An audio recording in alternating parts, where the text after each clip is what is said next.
Hey guys, tonight we're stepping into the silent, cloistered and brutally uncomfortable world of a medieval monastery. Spoiler alert, you probably won't survive this. Not because of a battle or dragons or any Hollywood fantasy stuff, just pure soul-scraping routine. The kind of routine that starts before sunrise, ends after sunset, and makes you feel like every day is the same, forever. So before you get comfortable, take a moment to like the video and subscribe, but only if you genuinely enjoy what I do here. And drop your city and what time it is in the comments. I want to know who's still awake and why. Now, dim the lights, maybe turn on a fan for that soft background hum, and let's ease into tonight's journey together. You arrive at the gate just before Lord's, the dawn prayer service. The bell is already echoing through the valley, cold and sharp like a warning. This is your first day, and you're pretty sure you're not ready for it. The brothers barely glance at you as the heavy wooden door creaks open. The porter, an old man with eyebrows like mossy caterpillars, motions you inside without a word. You're in now. You belong to the monastery. And by the way, you can forget your name. You're not Robert or Henri or Elias anymore. You're Brother Nobody. The air inside smells like wet limestone, beeswax and boiled barley. It's dim, even though it's morning. The monastery is all cold stone, soot-stained beams, and corridors that look like they were built by someone actively trying to make people feel small. You clutch the simple satchel you were told to bring, one rough tunic, a wooden comb, and the tiniest psalter known to man. That's it. That's your whole life now. The first thing you notice? There are no mirrors. Not one. You'll never look at yourself again.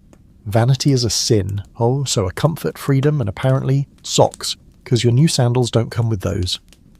As the monks file in for prayer, you copy them, lowering your head and folding your hands. They don't smile. Monks aren't really a smiley bunch. These guys didn't come here to make friends. They came to fight the devil through routine deprivation and a liturgical schedule that could make even the most committed office worker cry. Welcome to Matins, the midnight service. You missed that one.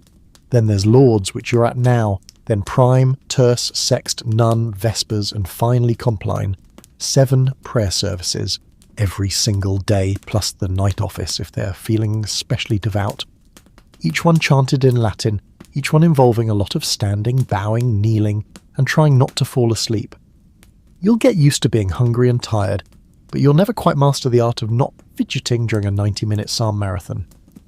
You're shown to your sleeping quarters, or rather the communal dormitory.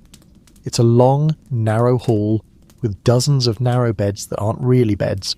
Just planks with straw mattresses. Some monasteries don't even let you lie flat. You sleep sitting up like a weird, sad bat. And forget about blankets. You get one robe, maybe a second in winter. It's scratchy, smells faintly of mildew, and weighs as much as a toddler. You ask the brother showing you round, Brother Ambrose maybe, how long the initiation period is. He just shrugs. "A year or 2, he mutters, then adds, "or until you stop asking questions." You try to ask if you can write home. He gives you a look that makes you wish you hadn't asked. "The world is out there," he says, gesturing vaguely toward the walls. "You're in here now." The worst part is the bells.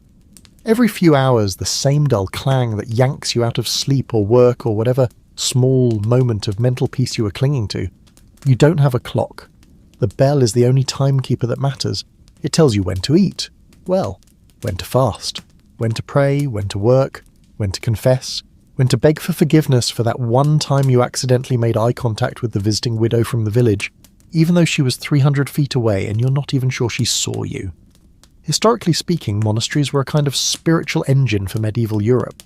They preserved knowledge, cultivated land, and housed the most educated men of the time, but they were also designed to grind down human will. The Rule of St. Benedict, the go-to manual for monastic life, called for a life of absolute obedience and humility. Monks were to be like soldiers, but instead of swords they wielded silent scripture and the crushing weight of their own conscience. Here's something quirky. Some monasteries had conversi, or lay brothers who did all the manual labour, while the choir monks focused on prayer. Sounds like a sweet deal, right? Nope. The lay brothers worked longer hours, ate worse food, and weren't even allowed in the main chapel. Basically spiritual second-class citizens. But hey, they got to talk more often, so maybe not all bad. There's debate among historians about just how grim monastic life really was. Some scholars argue that monks had moments of joy, gardening, studying, even brewing beer, and that for some the monastery was a refuge from the violence of medieval life. Others say those glimpses of happiness were rare flickers in a life otherwise ruled by cold discipline and harsher winters. But you're not thinking about that right now. Right now you're thinking about how your feet are already cold, the stone floor is unforgiving, and the next prayer service starts in 30 minutes. You've barely arrived and your knees already hate you. You catch a glimpse of the abbot, tall, imposing eyes like twin candle flames. He walks with slow, deliberate steps, his habit spotless. He doesn't speak to you. You're too new, too unproven. You'll have to earn your place here. Though, let's be honest, no one's clapping when you finally learn to chant Psalm 118 without passing out. As the sun rises just beyond the stained glass windows, turning the monastery walls into flickering palettes of golden shadow, you realise something. You're in this now. Completely. Totally. And if you're lucky, if you really commit, maybe, just maybe, you'll be allowed to copy one line of scripture next week without getting your hand smacked for smudging the ink. Until then, the bell tolls again. You stand, you bow, you follow. The brutal rhythm of monastic life has begun. It's still your first week in the monastery, and already you've sworn 3 vows you didn't fully understand: poverty, chastity, and obedience. They sound noble, maybe even romantic, until you actually try living them. The monks didn't sugarcoat it either. During your initiation, they gathered around you in the chapter house, a bare, echoing room with cold stone benches and an uncomfortable number of judging eyes. One by one, you were made to recite your vows aloud, each one more irreversible than the last. And nobody clapped.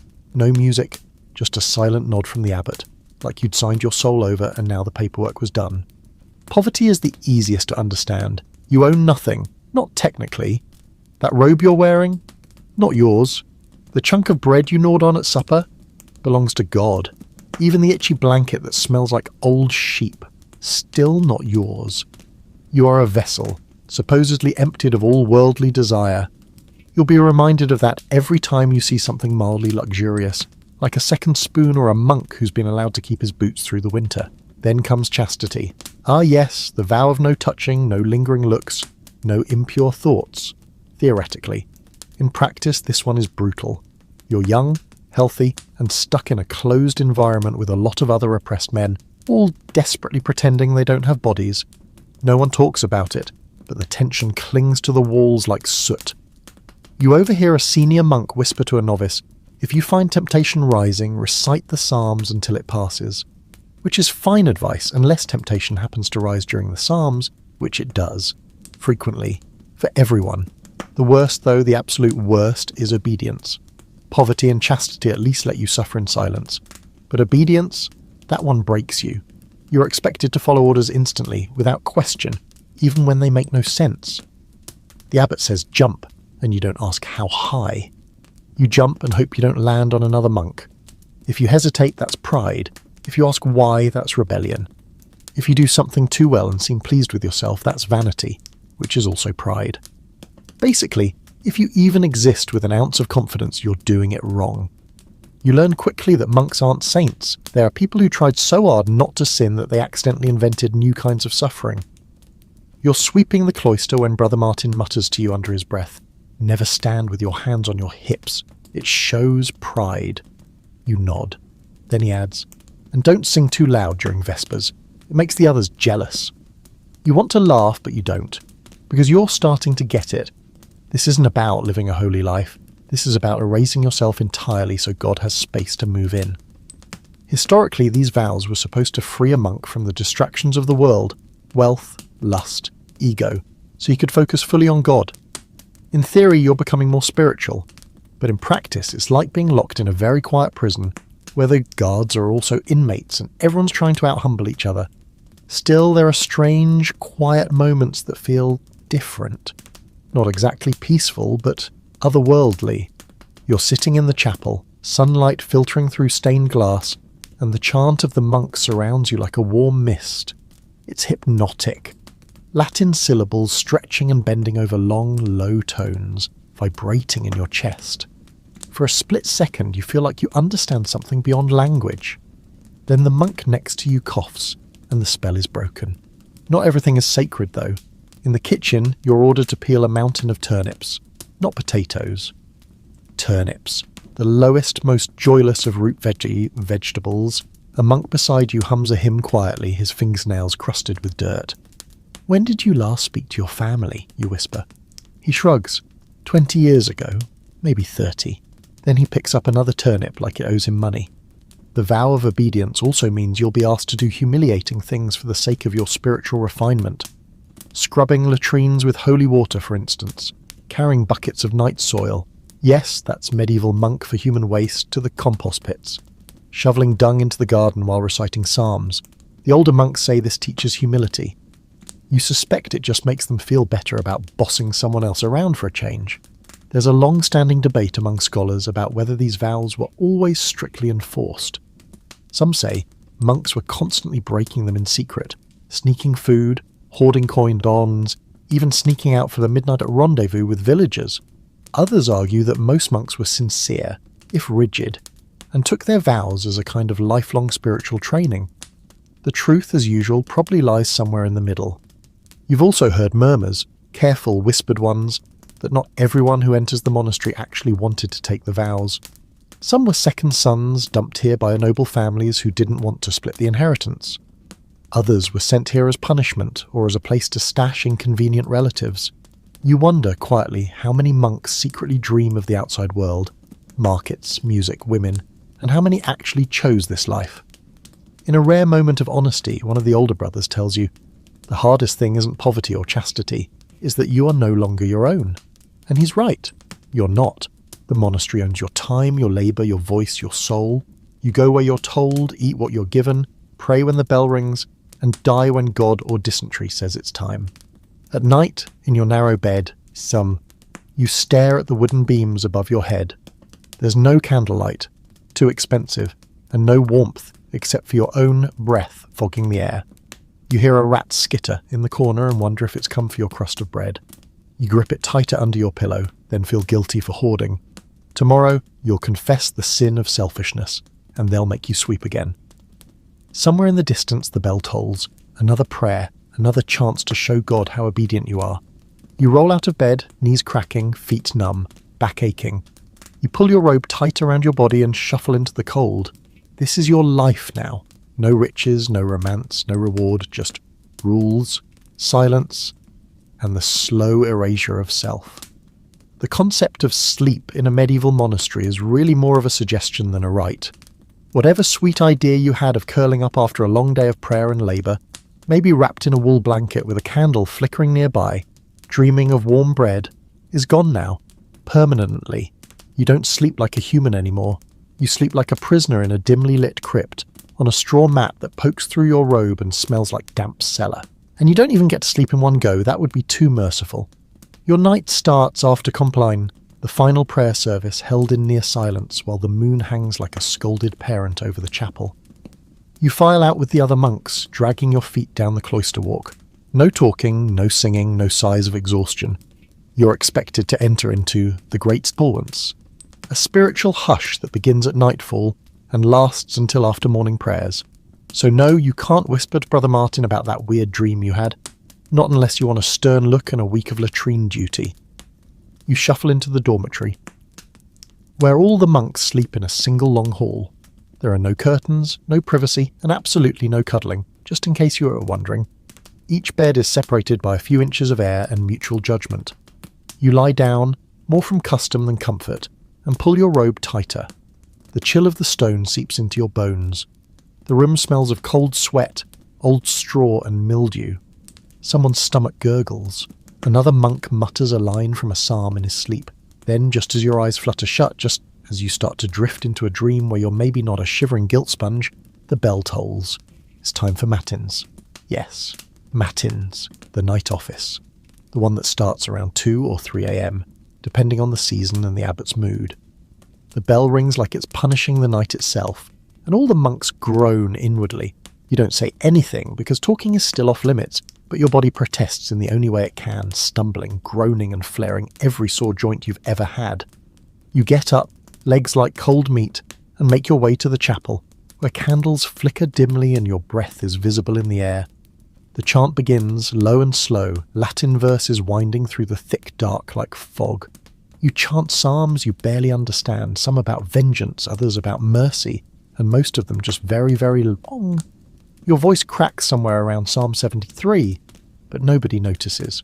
Or maybe they all notice, and they're judging you in silence. Why the midnight prayer? It's meant to mirror the vigilance of Christ, to keep you spiritually alert.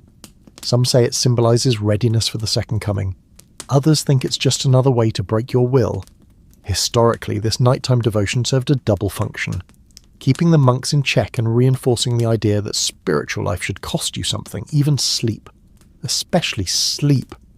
You stumble back to your bed after matins, your brain too foggy to dream, your body too cold to fully relax. If you're lucky, you get another 2 hours before Lord's, the dawn service. If not, the bell rings early again, and your whole being protests with a quiet, exhausted ache that will become your permanent companion. It's easy to lose track of time in a monastery. Days blur together, and sleep becomes fractured. A weird mosaic of naps and half-conscious chanting. Over time, your body adapts. Kind of. You start dozing in corners during brief work breaks. You find yourself dreaming during prayer, which you later have to confess. You learn to fear the bell more than the devil. One strange fringe fact. In some monasteries, monks were actually allowed to sleep sitting up, on purpose. They'd lean back against wooden supports or even sleep in their choir stalls, hunched over like owls. Why? Because lying down was seen as indulgent, too close to death, or worse, to pleasure. God forbid you get comfortable. That might make you forget how sinful you are. Historians still debate how rigorously this nocturnal torture was practiced. Some evidence suggests monks had rotating schedules and shared duties, allowing a bit more sleep. Others insist the early monasteries, especially those following the rule of St. Benedict to the letter, were strict to the point of absurdity. The Benedictines believed idleness is the enemy of the soul, and sleep was dangerously close to idleness. That says it all, doesn't it? You've been here for 10 nights now, and your concept of reality is unravelling. During a particularly cold dawn prayer, you find yourself staring at the flickering candlelight and thinking, is this hell? Not the fire and brimstone kind, but the slow burn, exhausting repetition that makes you forget who you were before. You remember your old life, your mother's kitchen, the way butter melted on fresh bread, your younger brother's awful singing, and it feels like another life entirely, one that belonged to someone else. And still the bell rings. There's a monk here, Brother Anselm, who hasn't spoken a full sentence in 15 years. He's bald, pale, and looks like a sentient candle stub. You once saw him kneeling in the chapel an hour before matins, mumbling prayers to himself. He never sleeps, someone whispered. Not since the fever. No one explains what that means. You stop asking. On the 11th night, you're assigned to keep watch, alone. It's a rotating duty meant to make sure no one is sneaking food or reading forbidden texts by candlelight. You sit in the cloister garden under a cloud-heavy sky, wrapped in your robe, trying to stay awake.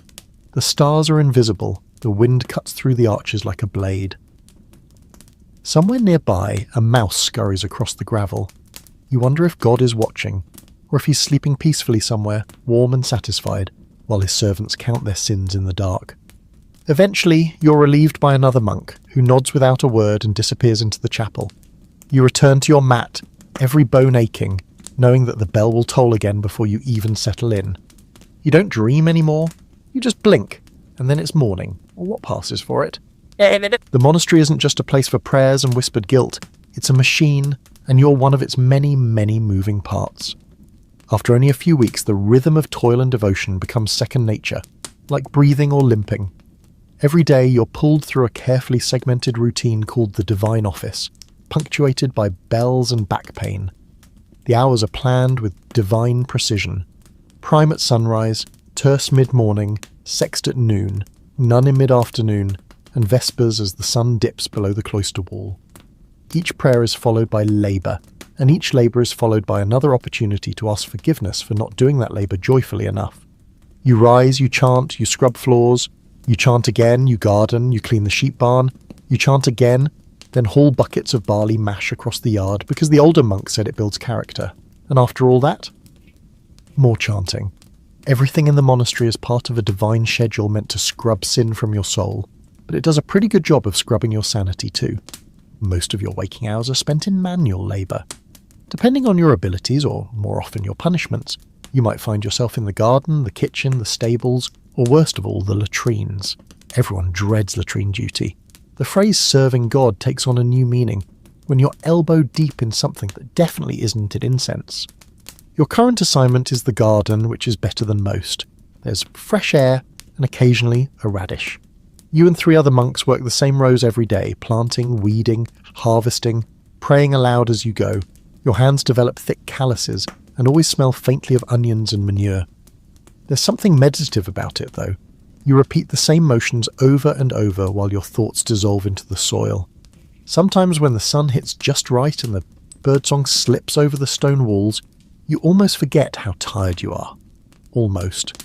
A lot of people imagine medieval monasteries as peaceful retreats, and from the outside, sure, they're quiet, isolated, picturesque, but from the inside it's just work.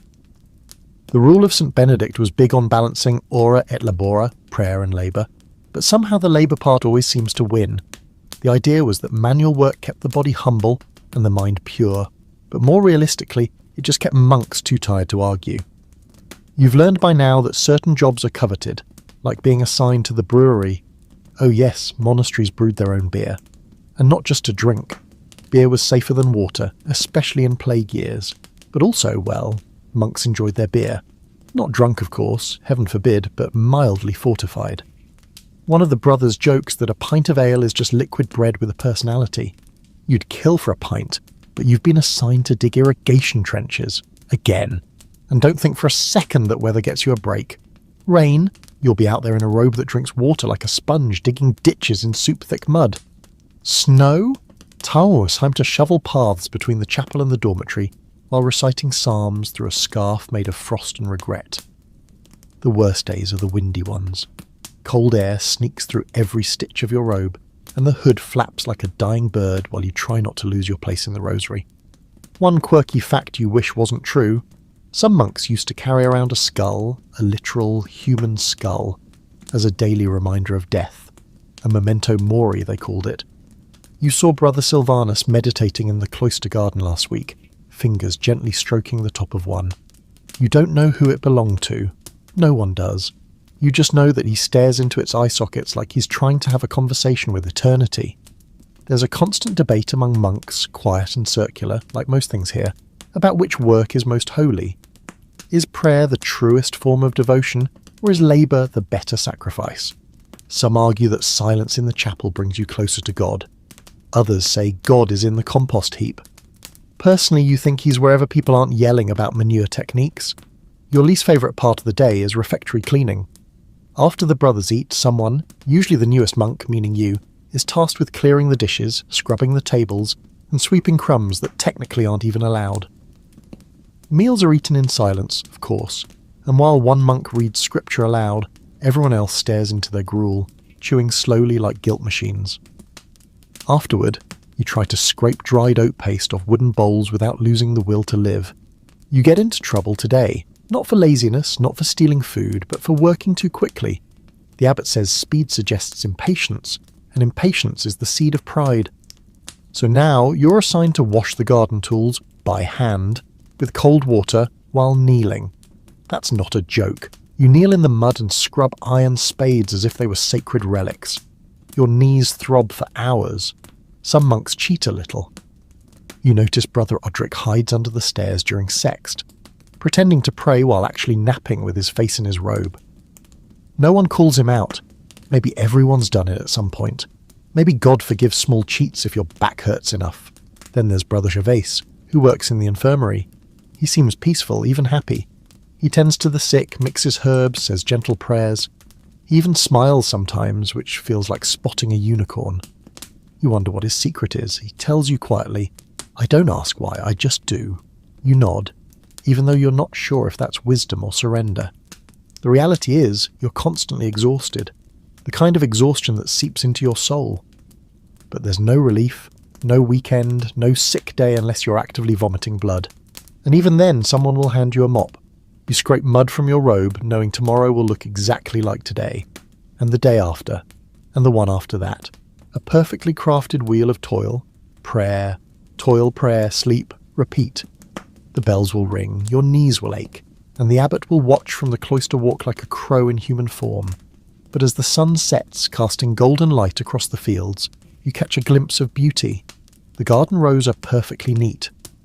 The chant from the chapel drifts through the arches. Your hands, cracked and filthy, smell faintly of mint from the herb patch. And for a moment, just a moment, you think, maybe this is enough. Let's talk about food, or rather, the grim parody of it that passes for sustenance in the monastery. If you came here expecting hearty stews, crusty bread, or even a decent egg, I have some bad news. Your meals are about as joyful as a funeral procession in the rain. Eating is functional, solemn, and very, very meatless. The rule of St. Benedict forbids the flesh of four-legged animals. No beef, no lamb, not even pork unless you're ill. And even then, it's suspiciously boiled and mostly gristle. Instead, you get a rotating menu of legumes, vegetables, and, if you're lucky, dried fish that smells like salted regret.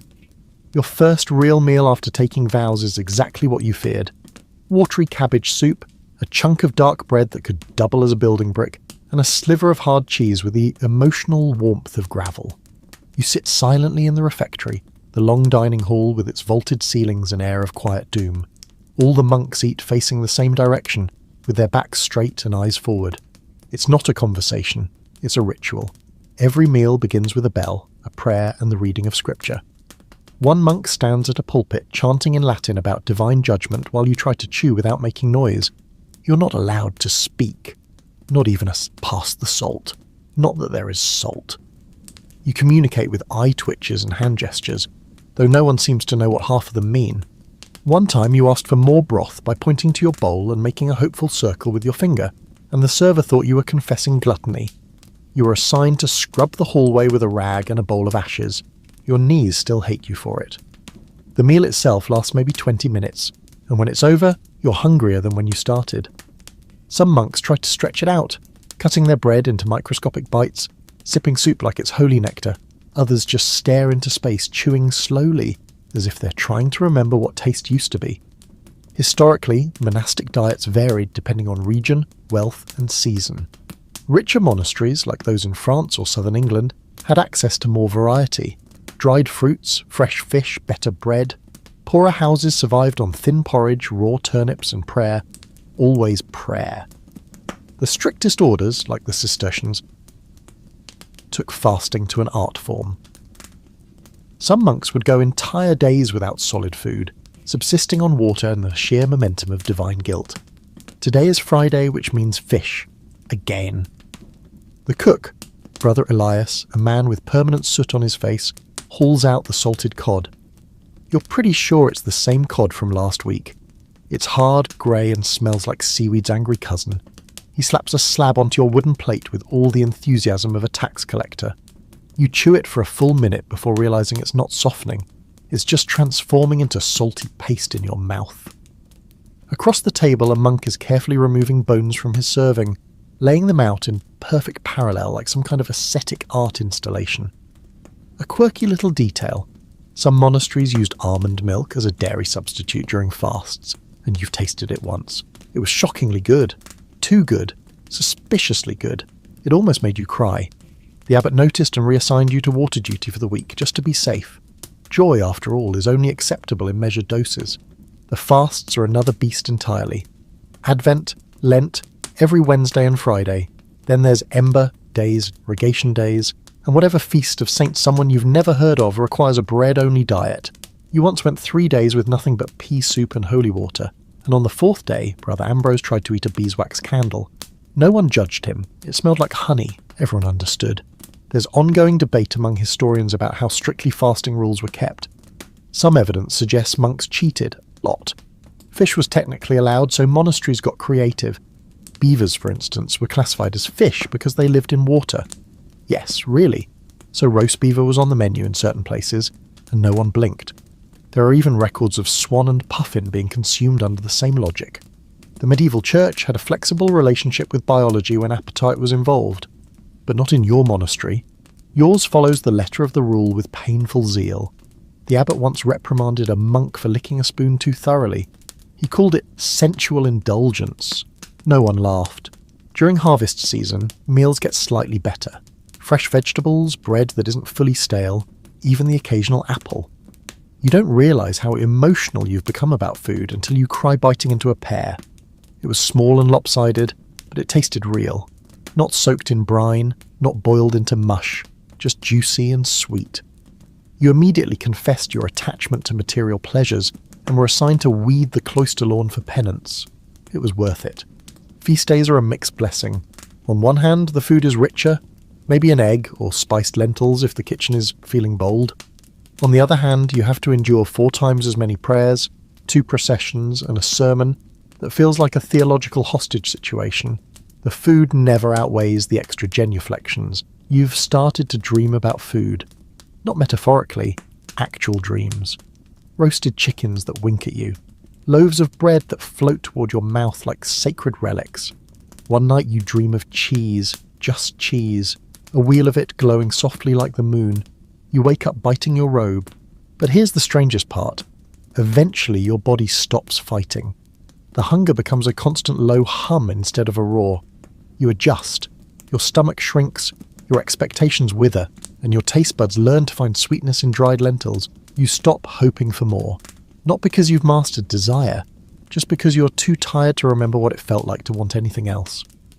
Tonight you sip your soup slowly, savouring the faint ghostly hint of leek.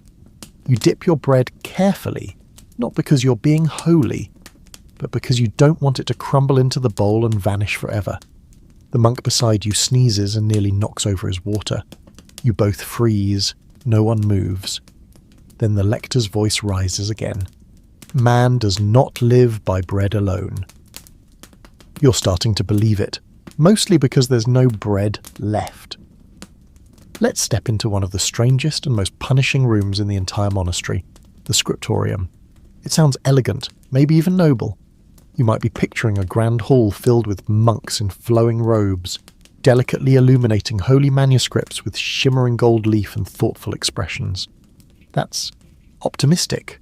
The reality, it's a freezing chamber filled with miserable men slowly going blind under weak candlelight, hunched over ancient desks while their fingers cramp into little claws. And guess what? You're the newest copyist. Your first day in the scriptorium feels less like a calling and more like being sentenced to an especially medieval form of carpal tunnel. The scriptorium master, Brother Leontius, has eyebrows like scribbled ink and a voice that sounds like dry parchment rubbing together. He hands you a worn quill and a cracked inkwell and points to a sheet of vellum, the stretched and scraped skin of a calf. "Make no errors," he says. "God is watching, and so am I." The air in the room is thick with dust, ink fumes, and the sharp smell of sweat that somehow manages to smell both scholarly and desperate. There are windows, technically, but they're narrow slits that let in about as much light as a moth's birthday candle. Candles are expensive, so you get one. Yes, just one. And if it sputters out, you're supposed to pray for a breeze to relight it. You sit down on a creaky stool, your back already aching, and prepare to copy out the Gospel of Luke in Latin. Not because you speak Latin fluently, but because you were told very firmly that the Lord will reveal meaning through repetition. Okay, sure. You're given a text to copy from, a pristine sacred original, and your task is to reproduce it exactly by hand. Every letter, every stroke, every line. If your ink blotches or your spacing is off, you have to start again on fresh vellum. And that vellum, each sheet represents hours of labour, not to mention one less calf in the monastery's already meagre herd. So no pressure. Your first attempt is shaky. The quill keeps snagging on the parchment. Your Latin is passable, but your handwriting looks like a crow tap-danced in wet ink. You get through 6 lines before Brother Leontius appears behind you, snorts dismissively and says, "Are you writing or performing an exorcism?" Then he tears the sheet in half with slow, agonizing precision and assigns you a new one. You return to your stool with the distinct feeling that God too is disappointed in your penmanship. There's something almost surreal about the monotony of it. Hours slip away as you form the same letters over and over, the same prayers, the same phrases. Et dixit Jesus discipula suis, and Jesus said to his disciples. You say it aloud as you write it, hoping the rhythm will keep you awake. Occasionally you hear another monk across the room sigh or drop his quill, followed by muttered Latin curses that definitely weren't in the Bible. Historically, the scriptorium was the intellectual heart of the monastery. This is where the ancient knowledge of the world was preserved. Religious texts, yes, but also classical works from Rome and Greece, medical treatises, even bizarre travelogues full of questionable geography. Without monks, a whole lot of ancient literature would have vanished forever. You're aware of that as you scratch away at your vellum, though it doesn't make the cramp in your wrist feel any more heroic. There's a weird fact you learn from Brother Theodoric, who works beside you and smells vaguely of boiled cabbage. Some monks, instead of copying books accurately, would sneak in little complaints, tiny marginal notes like, "So cold I can barely feel my fingers," or "Oh, for a pint of good ale." One scribe even wrote, "This parchment is beastly, the ink is thin, and my back aches." You can relate. You try your hand at a hidden note later that week. It's small, just a tiny scrawl in the corner of a psalter. "I miss cheese." You immediately feel guilty and spend the next night praying for forgiveness, but it was worth it. The silence of the scriptorium is oppressive. No idle chatter, no humming, just the scratch of quills, the occasional wheeze, and the ticking of time that doesn't actually tick, just drags. Every so often a brother sneezes, and a few heads jerk up like startled deer. One time a monk fainted from holding his breath too long while outlining a particularly tricky initial. He collapsed face first onto his work and had to be dragged out while another monk gently dabbed ink off his forehead. The question of how accurately these texts were copied over centuries has been a hot scholarly debate. Some historians claim that copyists were meticulous and deeply reverent, preserving every word with sacred precision. Others argue that errors, alterations, and even outright censorship crept in, whether by accident or intent. The truth, as usual, is complicated. And here you are, participating in it, creating the next link in a chain of transmission that may or may not include your own sleepy mistakes. Then there's illumination, the art of decorating manuscripts with gold, colour, and intricate patterns. You're not allowed to try it yet. That's reserved for monks with steadier hands and fewer smudges on their records. You watch as Brother Armand painstakingly paints a capital Q with such care that you wonder if he's fallen in love with it. It sparkles with real gold leaf, which was applied using a tiny breath of air and a brush made from squirrel hair. The result is stunning and so obviously not something you'll be trusted with any time this decade. And yet something happens over time. The work changes you. Your writing improves. Your Latin gets smoother. You start recognizing biblical phrases without thinking. You anticipate the curve of the next letter before your hand even moves. It's not thrilling. It's not even pleasant. But it's meditative. You forget yourself for a while. You become ink, parchment, and purpose, a vessel for words older than kings. After weeks of copying, you're finally allowed to bind a finished text. You sew pages together using twine made from sheep gut, clamp the bundle into a wooden press, and glue a thin layer of hide over the cover. The final result is surprisingly beautiful, a little crooked, a little stain-earned, but whole. You hold it in your hands and feel the weight of it, not just in ounces, but in hours, in effort, in quiet devotion.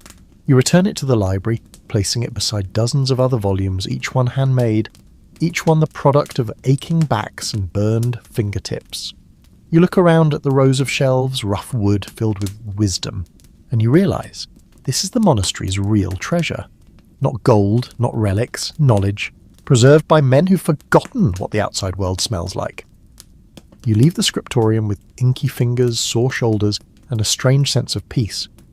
For once, the bell feels less like an interruption and more like an invitation.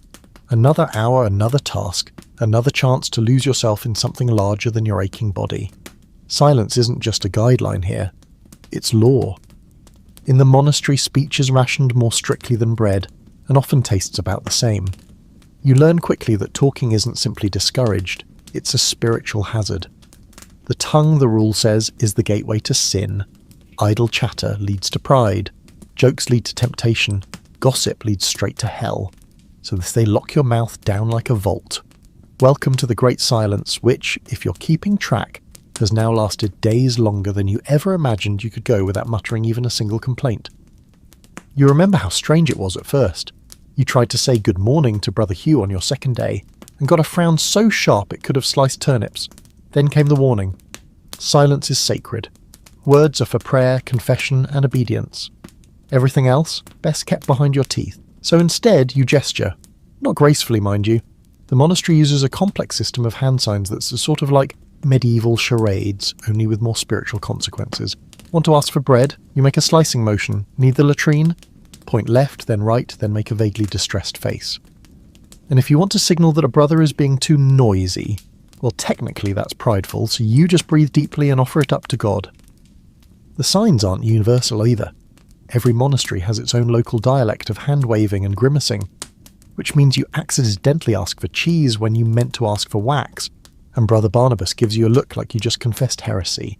You eventually learn the correct signal for "Sorry, I'm a fool, Kirko," which comes in handy at least a dozen times a day. Mealtimes are the strictest. You sit in the refectory, bowl in hand, surrounded by 30 other monks all eating like ghosts.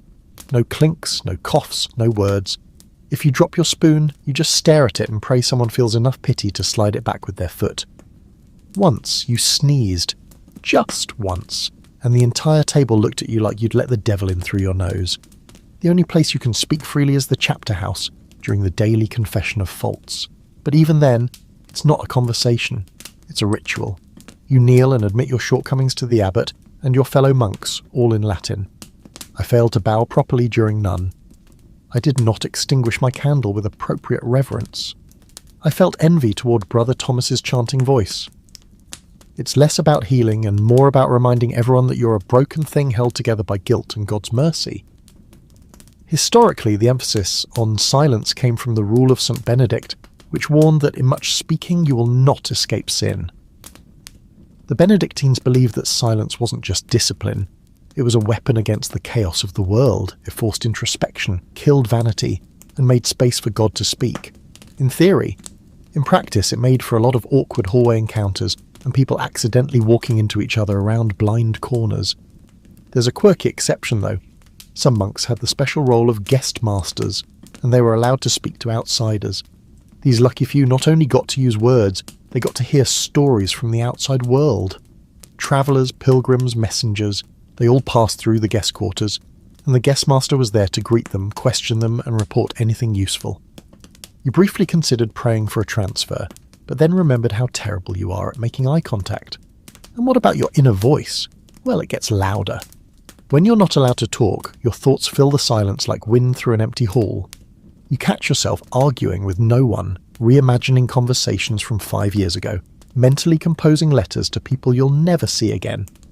You rehearse responses to insults that were never said, confess desires you no longer understand, and sometimes, just sometimes, you hear your own mind whisper back things you weren't ready to admit. That's when the silence stops feeling holy and starts feeling haunted. You've been inside the walls for months now, and still the quiet feels heavier than stone. You miss laughter, real, messy, uncontained laughter. You miss storytelling. You miss singing for joy instead of obligation. You miss noise, not the angry clamour of the world, but the warm hum of people being human around each other. And yet, even as you miss it, the silence begins to shape you. You start noticing details you never saw before. The texture of morning mist on the cloister lawn. The way wax pools around the wick during Vespers. The quiet tremble in Brother Felix's hands when he prays. You become attuned to the subtle grammar of silence. The way someone's posture shifts to reveal their mood. The rhythm of steps echoing down the hall. The soft creak of wood as someone bows too deeply during a reading. You speak with your eyes now. You apologise with a tilt of your head. You forgive with a shared glance. There's a debate among scholars about how silent monastic life really was. Some argue that most monks bent the rules, whispering in corners, slipping notes, sneaking into the gardens for a brief word or two. Others insist that many monasteries enforced silence with punishing zeal, believing that even the sound of a human voice could offend divine order. And then there were the Carthusians. Those guys didn't speak at all. Ever. Their lives were one long vow of total silence. You shudder just thinking about it. Still, there are odd little breaks in the quiet. Feast days, for example. Some of them come with permitted singing and even brief hushed conversations in the cloister garden. There's a warmth to these days, a loosening of the jaw, a soft return to something more human.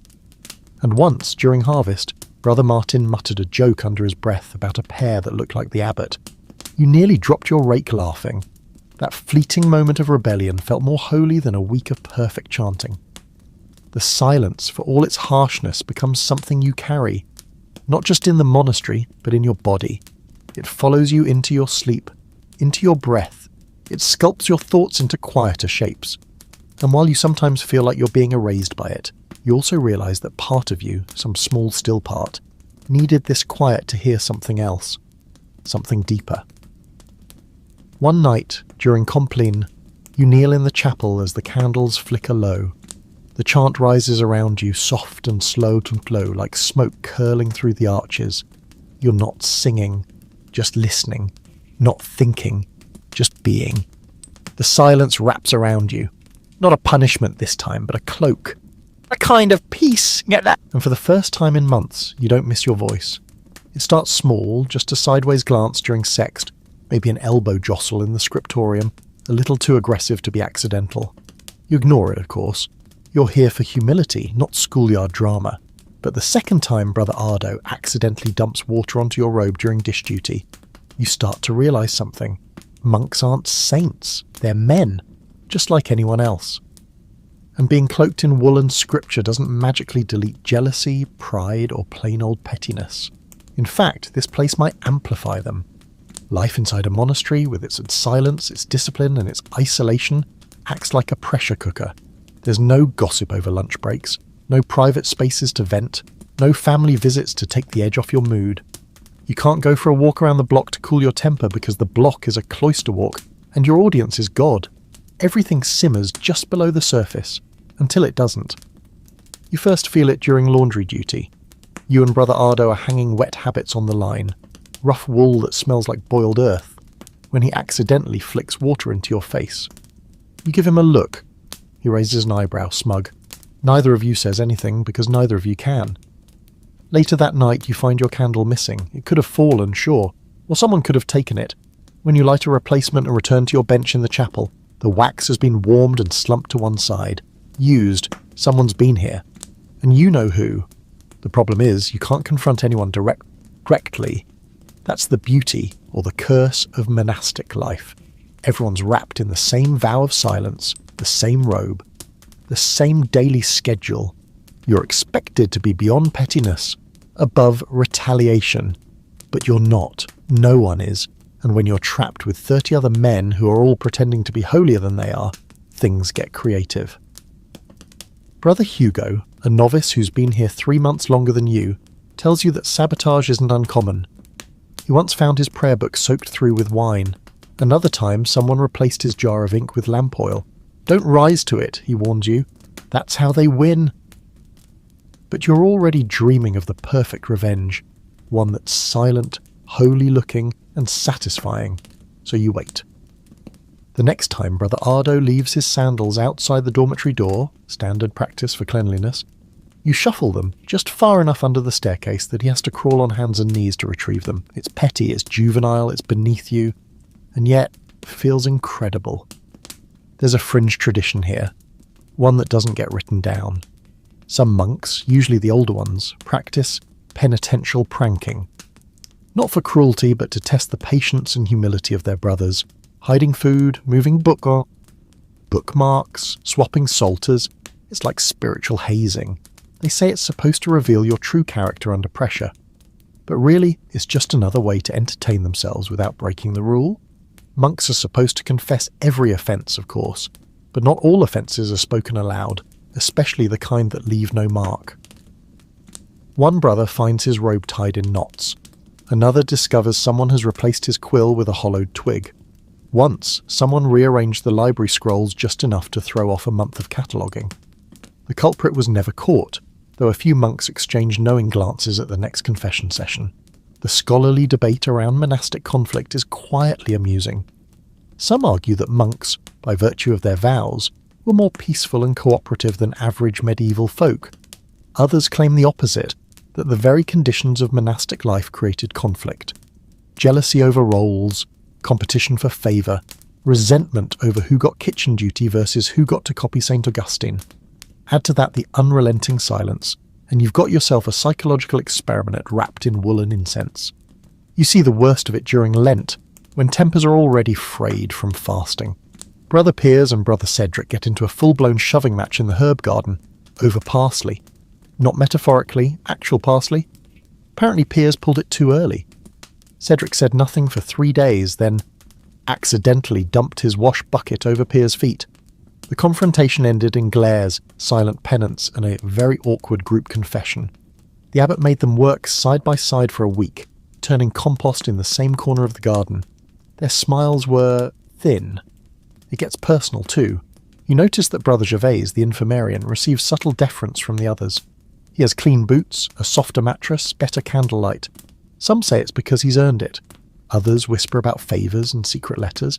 You don't want to believe it, but there's a bitterness that builds in you anyway, resentment that doesn't belong in a house of prayer, but somehow feels right at home. One day your name is left off the morning roster. No work assigned. You ask, via gestures, if it's a mistake. Brother Ambrose shakes his head and turns away. No explanation. You spend the day in the cloister garden, pretending to read psalms while trying to decode what offence you've apparently committed.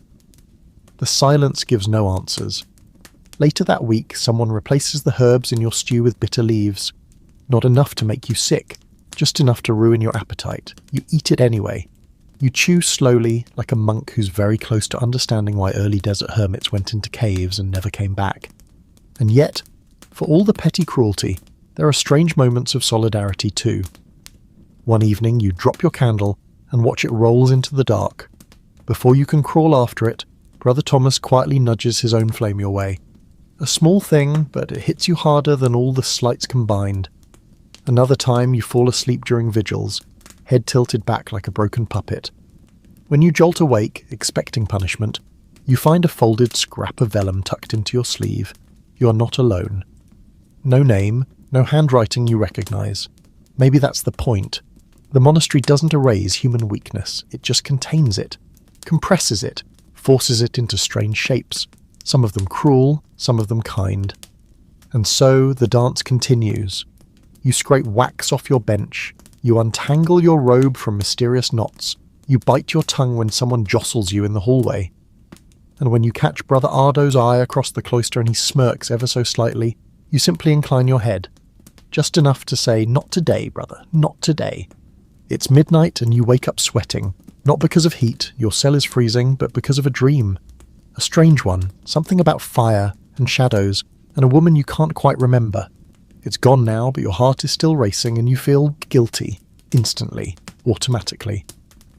Welcome to the monastic mind, where even your unconscious is under surveillance. You shuffle out of bed, careful not to make noise. The dormitory is silent except for the occasional rustle of straw as someone shifts in their sleep. You stare at the candle stub by your cot. You shouldn't light it. Candles are rationed, and you're not scheduled for night prayer, but still, something in you twitches. You've been taught that even dreams can be sinful, that impure thoughts, even uninvited ones, are stains on the soul. There's no privacy in a monastery, not even inside your own head. The morning brings little relief. You drag yourself through Lord's with that familiar throb in your temples, the kind that doesn't feel like exhaustion anymore, just the background hum of existence. You can't shake the feeling that someone's watching you. Not just God, one of his brothers, maybe the abbot, maybe yourself. It's time for weekly confession. You line up in the chapter house, kneeling in rows, heads bowed low. The abbot sits at the front, his expression unreadable, and one by one the monks take turns stepping forward and confessing their sins aloud. This isn't the cosy private booth confession you're used to imagining. No, this is public, communal, a group airing of spiritual dirty laundry. "Forgive me, Father." "Well, brother," Alaric says, "for I was inattentive during the chanting of Psalm 62. "Forgive me," says another, "for desiring to speak when I should have remained silent." You start to sweat. Should you confess your dream? The one you barely remember? The one that might have included a woman? Or was it a shadow? Either way, it left you feeling something. And feeling is dangerous here. When it's your turn, you step forward, throat dry, heart racing like you're standing before a judge. You open your mouth. The Latin slips out, half rehearsed, half panicked. You confess a vague, impure thought during the hours of sleep. The abbot squints at you, but says nothing. You kneel again, praying no one saw the twitch in your jaw when you lied by omission. Historically, monks were required to confess frequently, and not just for big sins. Forgetting a line of scripture, confess it. Letting your eyes wander during Vespers, confess. Having the brief wild urge to scream into the sky during your 5th hour of garden duty, you guessed it, confess. It was spiritual accountability through constant surveillance, and it worked. Mostly. Kind of. The real twist. You were expected to report others too. Not always directly, no one was tattling like schoolchildren, but if someone was consistently late, or visibly angry or showing signs of pride, the brothers were supposed to gently correct or inform the abbot. It created a culture of performative humility, everyone pretending to be broken in precisely the right amount. You start to notice how curated the confessions are. Brother Jocelyn always mentions minor slights. I coveted Brother Andrew's stylus, or I used too much oil when cleaning the lamps, but never anything bigger. Brother Cedric, who once accidentally slapped a stable hand, confesses only to overwatering the basil. And the abbot himself, well, he doesn't confess in front of anyone. That should bother you more than it does. The line between sin and thought becomes thinner the longer you stay. You find yourself apologizing for things you're not even sure happened. Was that a lustful thought or just a flash of memory? Was that pride or simple self-awareness? You question everything. The rule says that even the desire for sin is sin. But how do you stop wanting? How do you shut down a mind that's still alive? One fringe tradition that pops up during Lent is self-flagellation. Yes, whipping. Voluntary, technically. Symbolic, supposedly. A way to physically express repentance and unite your suffering with Christ's. But for some monks, it becomes obsession. You've seen the welts on Gildas's back. Red and raw, like slashes from a thorned vine. He never cries out, just winces and says, "The body is a stubborn beast." You're not sure if that's holiness or trauma, or maybe both. You try not to judge, but then that's a sin too. Judging. You end up confessing that next week. And then there are the dreams. Oh, the dreams. The ones that make your whole body tense before you even realise what's happening. You start praying before bed, hard. Psalms, Hail Marys, even whispered pleas for dreamless sleep. It helps, sometimes. Other times you wake up with clenched fists and a head full of fog and shame. You stop keeping track of which sins happened in waking life and which ones your subconscious cooked up. The punishment is the same either way. Guilt, penance, silence. A scholarly debate brews around this very topic. How much weight medieval monasticism gave to sins of the mind. Some historians argue monks were constantly policing their thoughts, living in fear of their own imaginations. Others suggest that certain monastic orders were more lenient, focusing on external behaviour and allowing the inner world to remain, at least somewhat, private. But here, in your monastery, nothing stays inside. You try to take comfort in rituals, in repetition. You chant louder, bow deeper, fast harder. You volunteer for the worst tasks, latrine duty, cemetery weeding, hauling buckets of ash from the furnace to the garden beds. You hope your body's exhaustion will keep your mind in check. Sometimes it does. Sometimes it just makes your hallucinations more vivid. Brother Thomas once told you during a brief moment of permitted speech that he dreams of fire every night. He thinks it's hell. He smiles when he says it, but his eyes flicker. You nod. You dream of things too, you don't share them. One night you confess to the abbot privately, a rare one-on-one granted as a mercy. You admit finally that your dreams are getting darker, that you feel watched, judged, not just by God but by the walls themselves. He nods slowly and places a hand on your head. Sin clings to the soul like soot, he says. Scrub it, with prayer, with succulence, with labour. Steady, especially during manual labour. It was comforting. You hadn't noticed how much until the sound vanished. You suspect what happened before anyone says the word.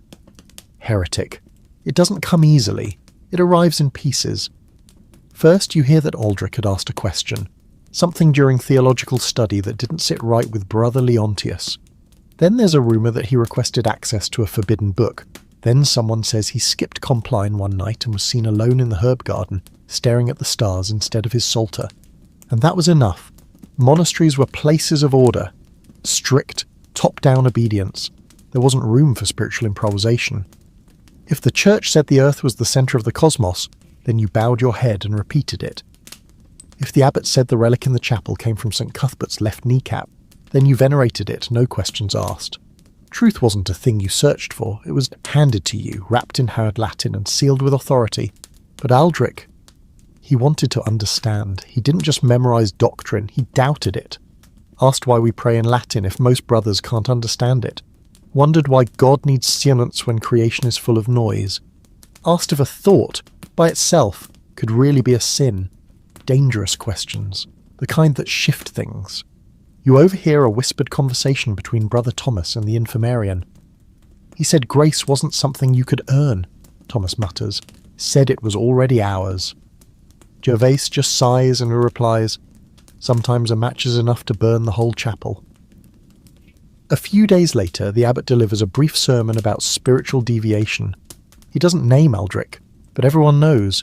He speaks of false lights, hidden pride, and the temptation of intellect. The message is clear. Don't think too much. Don't reach too far. Salvation comes through obedience, not understanding. And here's the disturbing part. You find yourself nodding, because you do understand. You've seen what questioning does. It isolates. It infects. You start thinking about Aldrich when you should be thinking about God. You find yourself rereading the Psalms with suspicion instead of reverence. You wonder what other books are locked away in the library's forbidden section, and why. There's a phrase in the Rule of St. Benedict, to prefer nothing to the love of Christ. It sounds beautiful, but in practice it's often used to erase anything inconvenient. Curiosity, ambition, selfhood, all suspect. And if you chase them too far, you risk becoming like Aldrich, removed, forgotten, scrubbed from the memory of the monastery. The historical record on monastic heresy is thin, but not empty.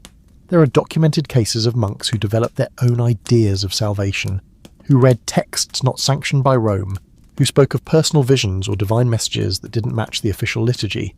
Most were punished quietly, some were excommunicated, a few disappeared completely, their names erased from monastery rolls, their work destroyed. There's a word for that, damnatio memoriae, the damnation of memory. It's not just physical exile, it's historical deletion, a spiritual unpersoning. You start to notice how many records are missing in the monastery's own archive. Gaps in the chronicle scrolls, pages torn from volumes, notes that trail off mid-sentence. At first, you think it's damage from time, but the pattern is too careful, too targeted. Someone made Aldrich vanish, and not just physically. You keep your head down for a while after that. Pray a little harder, chant a little louder. You copy the Psalms with an extra degree of perfection, triple-checking every Latin vowel. Not because you're suddenly more devout, but because fear has a way of dressing up as faith. You watch the abbot more closely now. Watch who he speaks to. Watch how his eyes settle on you during chapter meetings. You nod when expected. You bow a little deeper. But a seed has been planted, not heresy, just doubt. You wonder how many others have felt it. How many questions have been swallowed down behind vows of silence. You catch Brother Felix staring into the fire during Vespers, lips moving silently, not with the prayer but with something else. You find a scrap of parchment tucked behind a psalter, just one line. What if the darkness is not a test, but a teacher? You don't show it to anyone, you burn it, slowly, watching the flame catch, and yet you feel it inside you like a second heart. That's the thing about heresy, it's not always about defying doctrine. Sometimes it's just asking the wrong question at the wrong time. Sometimes it's wondering if God loves you before you've earned it. Sometimes it's dreaming of freedom and not immediately calling it sin. Don't know what happened to Aldrich? Maybe he was sent to another monastery.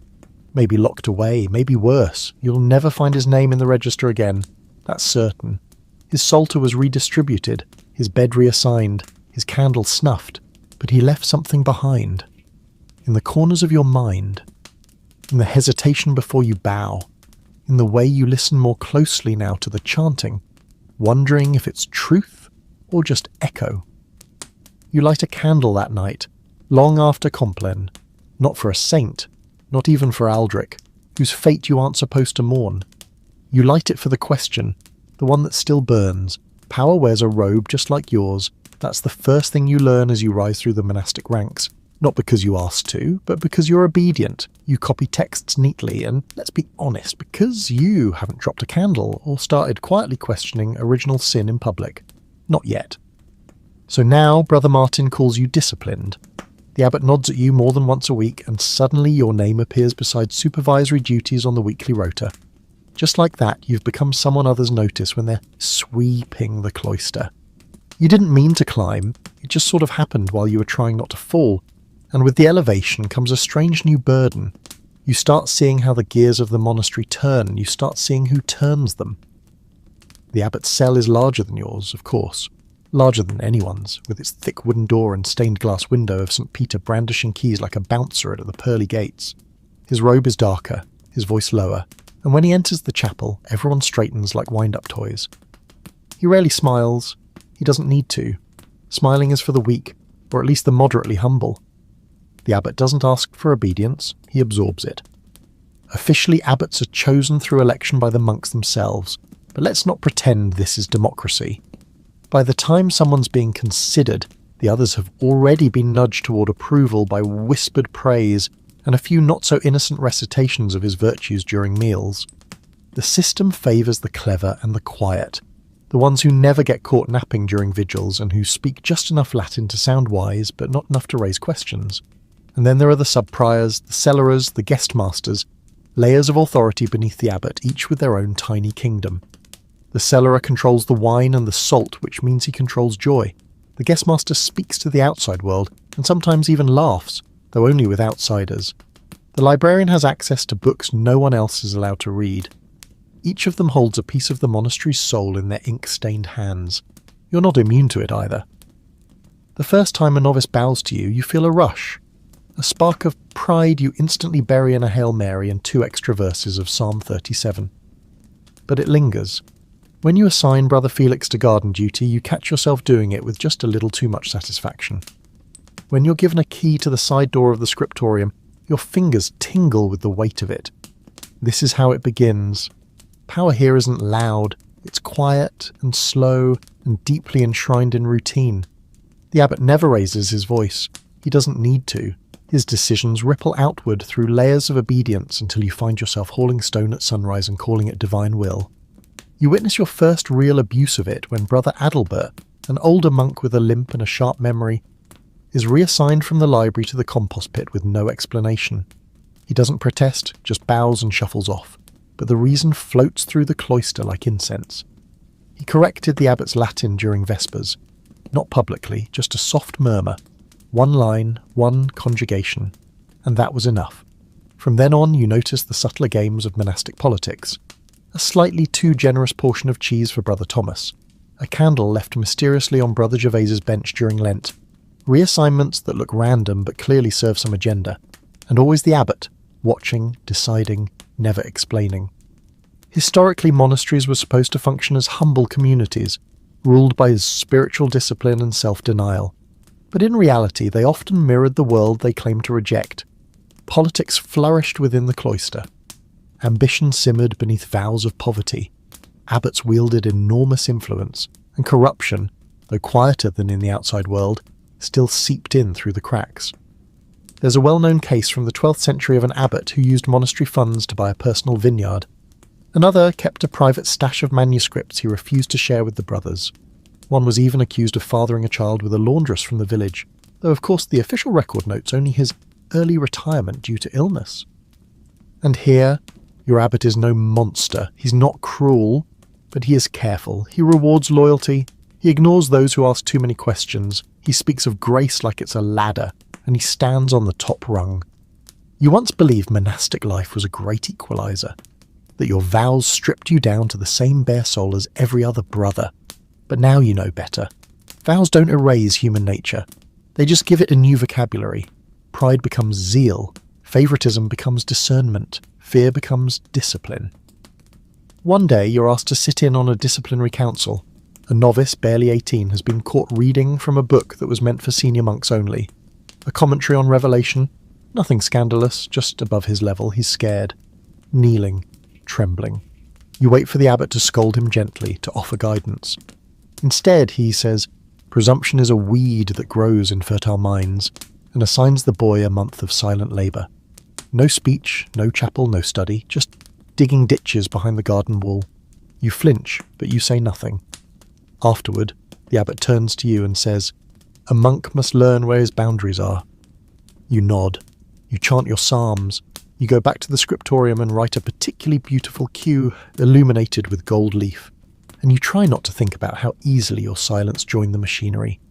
You're not proud of it, but you are safer now. That's the deal, isn't it? You trade a little piece of your voice for a little more shelter, a little less scrutiny. And before long, you can't remember the last time you objected to anything. There's a fringe belief among some monastic scholars that power can be sanctified, that the abbot, as Christ's representative in the cloister, cannot sin in his role, that his judgments, even if flawed, are absorbed into the divine plan. Others call this dangerous nonsense, the root of ecclesiastical tyranny. You don't know what to believe anymore, but you do know this. When you hear the abbot's footsteps behind you, you stand straighter. When he asks you to take a new novice under your wing, you say yes before he finishes the sentence. And when you pass by Brother Adalbert in the garden, wrist deep in compost, you nod without meeting his eyes. It's not fear, not exactly. It's the shape of obedience after it's been worn smooth by time. You don't see them, not really. The nuns, that is. They are just a story, a rumour, a line in a sermon. Shadows wrapped in linen, praying on the other side of a hedge. You pass their priory once a month. On the rare occasion you're sent out to deliver letters or collect wax from the village. Their building is smaller, older, clinging to the hill like a sleeping cat. No bells toll from it, not anymore. They pray in silence, or so you've heard. You look straight ahead as you walk past. Always straight ahead. But then one day you hear singing. Not from the chapel, not from your own brothers. This is different. Softer, higher, unshaped by the harsh discipline of male lungs. You're in the herb garden near the east wall, when it drifts through the trees, barely a whisper like wind brushing across stone. You freeze. It stops. You're not supposed to listen. You're not supposed to notice, but you do, and once you've noticed, you can't unhear it. Later that night, during chapter, the abbot speaks sternly about guarding the senses. He warns of temptation, of the devil slipping in through the ear, the eye, the memory. He says, even a chaste thought can become the seed of damnation. No one says anything, but the brothers shift in their seats, and your cheeks burn. You wonder if someone saw you pause in the garden, if someone else heard the song. Nuns exist in your world like forbidden fruit that's already been eaten, and then banned retroactively. You're not supposed to think about them, yet everyone does. They're your counterparts, your mirrors, your cautionary tales. You copy texts that warn of Eve, of Delilah, of Jezebel, but no one mentions St. Hildegard, who wrote music and medicine. No one talks about the anchoresses who walled themselves in and heard the voice of God through cracks in the plaster. They live nearby, but they might as well be across the sea.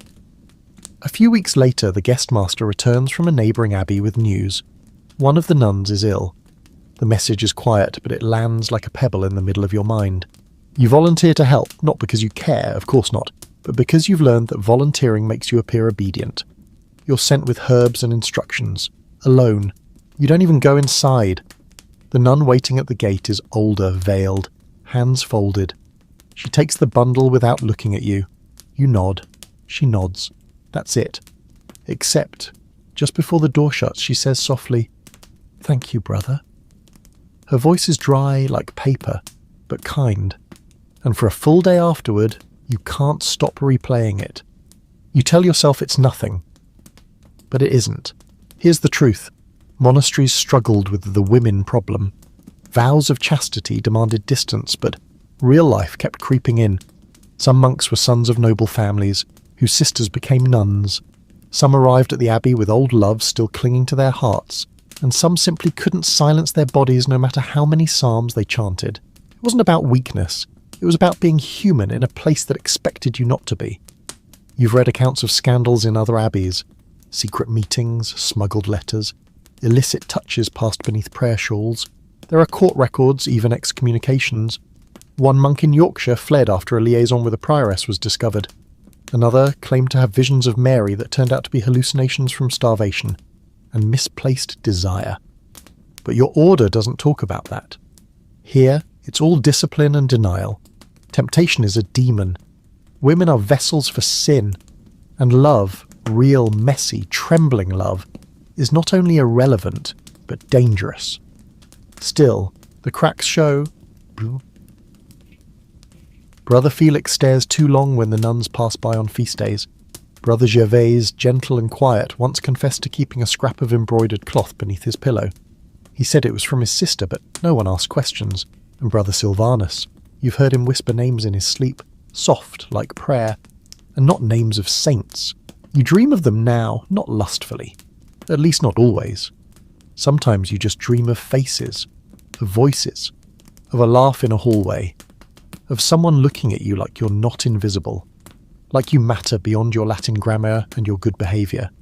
The worst part is, you don't even want anything, just warmth, and that too is a sin. One day a scroll arrives for copying, letters between monasteries. One of them is from a nun named Alia. She writes of her garden, her prayers, her longing for peace. There are days, she writes, when the silence feels like death, and days when it feels like music. You read that line 5 times. 10. You copy it carefully, reverently. Your hand trembles. You know what you're doing. You're treading a line, but you don't stop. There's a theory some theologians hate, that men and women, even in monastic life, complete each other spiritually. That masculine devotion is hollow without the feminine. That even in cloistered solitude there's a divine tension meant to exist, not to be broken but acknowledged. Others call this heresy. They say it opens the door to ruin. You think maybe it opens a window. You never meet her. Never know if the voice you heard singing was hers. But sometimes when you pass the wall near the East Garden, you pause. Not for long, just enough. And sometimes you think you hear a note. Not a song, just a breath, a syllable. And you whisper a psalm. Not as a shield, but as a reply. Because some temptations don't destroy you. Some remind you that you're still alive. The rain starts before dawn and doesn't stop. It doesn't pour, it seeps. Quiet, slow, determined, like it has a personal grudge against the monastery. By prime, the cloister walk is a river.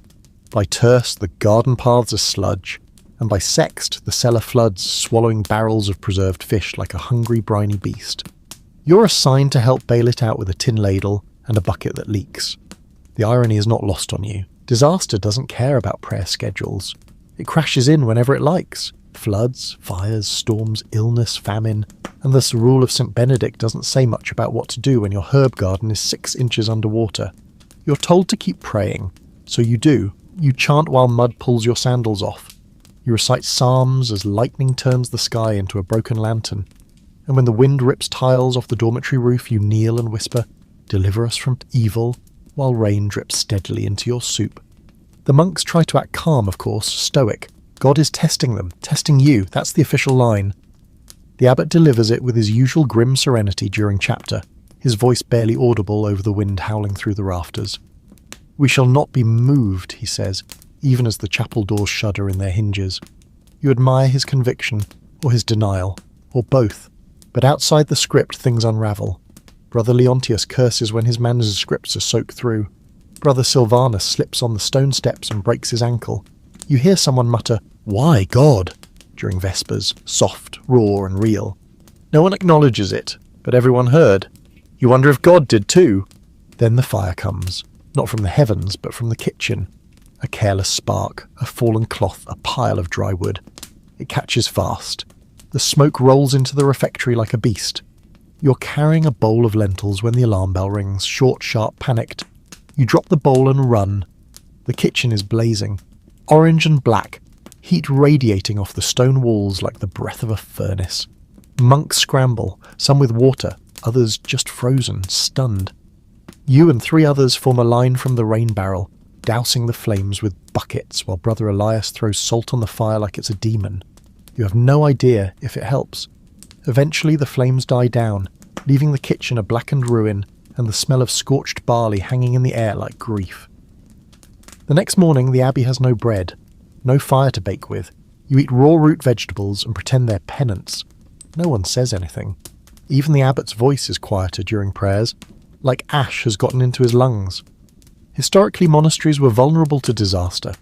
Their isolated locations made them hard to reach and harder to save. Fires were common, too many candles, too much dry wood, too many prayers that didn't involve fire safety. Floods wiped out entire libraries. Storms flattened chapels, and famine, well, famine was always lurking, just a failed harvest away. You feel famine before it's announced. The vegetables grow thin, spindly, confused by the erratic weather. The orchard yields half its usual fruit. The bees vanish, even the rats seem hungry. The cellar, once stuffed with barley, peas and dried fish, now echoes when you walk through it. The abbot tightens the fast schedule. 2 meals a day become 1. Bread gets thinner. Soups become water-seasoned with the memory of lentils. You volunteer for garden duty, not because you like dirt, but because it gives you first pick of whatever turns up. One day you pocket a small carrot. You don't eat it. You just hold it in your hand, feeling its weight, its defiance. Then you set it aside for Brother Gervais, who's been coughing again. He thanks you with a nod that feels heavier than any blessing. One night a storm blows the chapel door wide open during Compline. Rain soaks the stone floor. A candle tips. Wind howls through the nave like something ancient has returned. The brothers keep chanting, eyes fixed forward, as if stubbornness will hold the world together. You chant too, your voice cracking, the cold creeping down your spine. You don't believe it will help, but you do it anyway. Later you sit in your cell wrapped in a damp robe and think about Job, about Noah, about every man in Scripture who suffered for reasons that were never fully explained. You think about Aldrich and wonder if the storm would have shaken him. You think about that nun's voice too, how even a song can feel like defiance. There's a quirky superstition passed among some of the older monks that disasters are signs of the devil testing the faithful, or God testing their humility, or worse, signs of unconfessed sin festering in the heart of the monastery. One brother swears he saw a crow roosting in the chapel rafters the night before the fire. Another claims he heard laughter from the cloister well. You don't believe them, but when you pass that well at midnight, you don't look down. There's an old debate among scholars whether natural disasters were viewed as divine punishment or mere misfortune. In your case, it doesn't seem to matter. Punishment, test, coincidence, it all feels the same when your stomach growls and the wind howls and the only thing you have left to offer is obedience. You start keeping a list. Not on paper, there's no parchment to spare, but in your head. A list of everything you've lost since the storm began.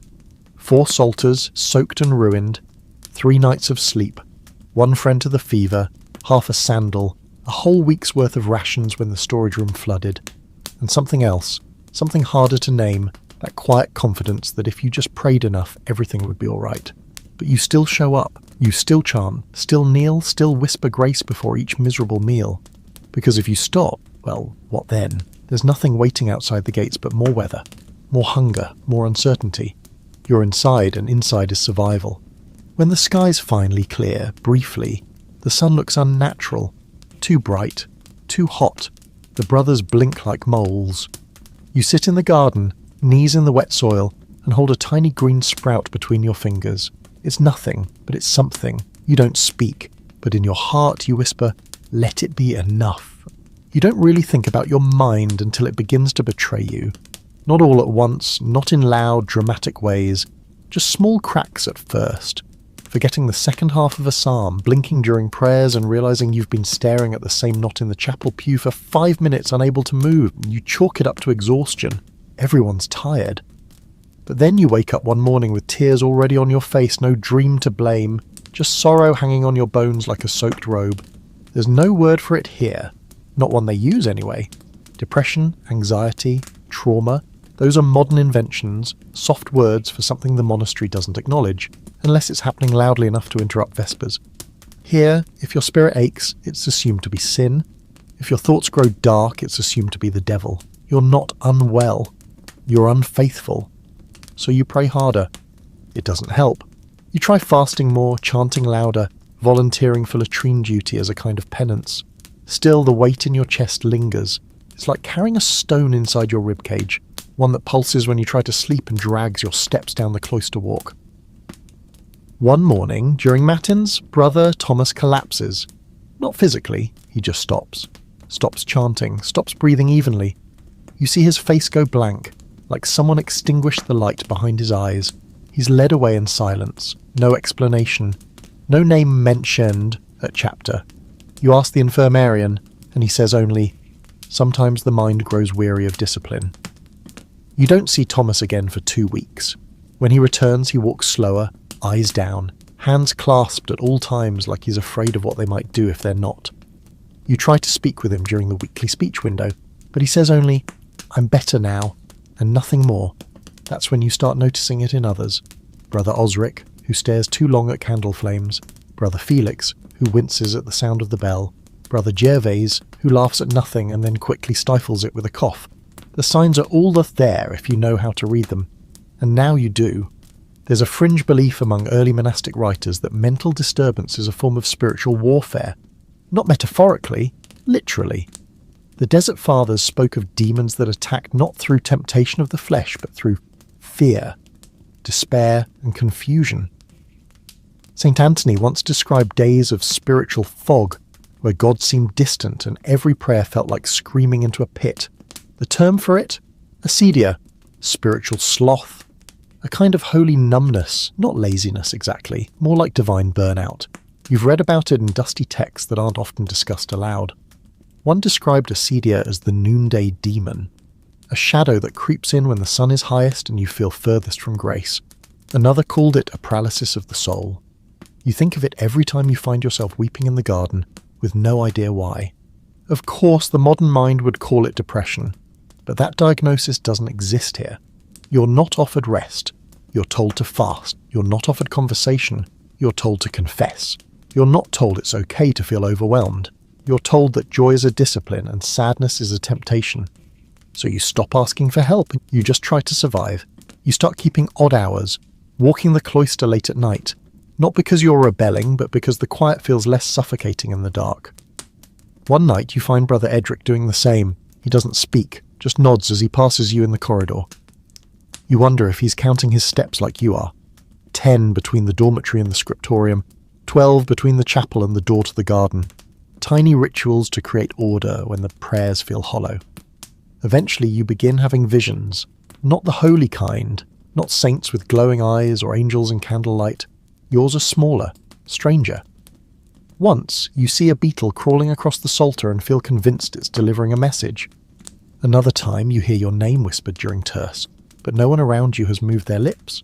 You try to ignore it. You tell yourself it's the cold, the hunger, the lack of sleep. But then you see Aldrich.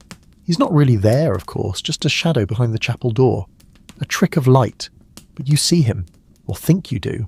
And that's enough to send you kneeling hard, forehead pressed to stone, whispering a confession you can't quite name. Historically, medieval monasticism had a strained relationship with mental health. Some monks who suffered from prolonged melancholy were revered, thought to be spiritually gifted, touched by divine sadness. Others were shunned, quietly removed from duties, or worse, accused of possession. Treatment varied, sometimes prayer, sometimes herbs, sometimes silence. Most often isolation. The abbot calls you in after you miss morning chapter. You sit across from him in a room that smells of wax and dried lavender. He says nothing for a long time. Then, "You seem distant." You nod. He watches you carefully. "Sometimes distance leads us into deeper prayer," he says. "Sometimes it leads us away from the fold. You want to speak, to explain. But what would you say?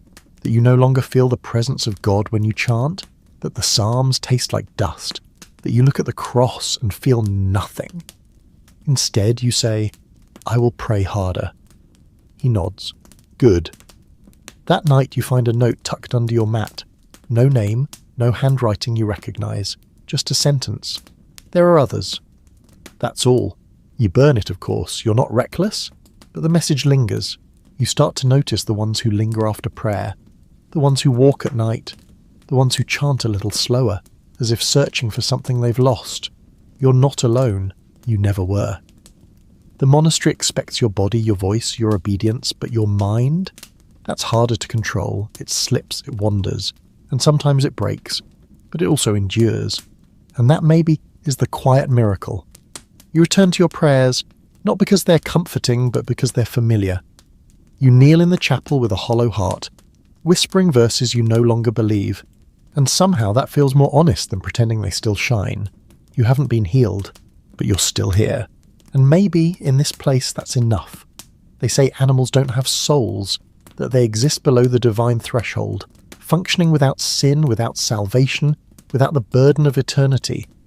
But here in the monastery, where everything is layered in quiet judgment and ritual, the animals are the only ones who seem to behave like they know what's really going on.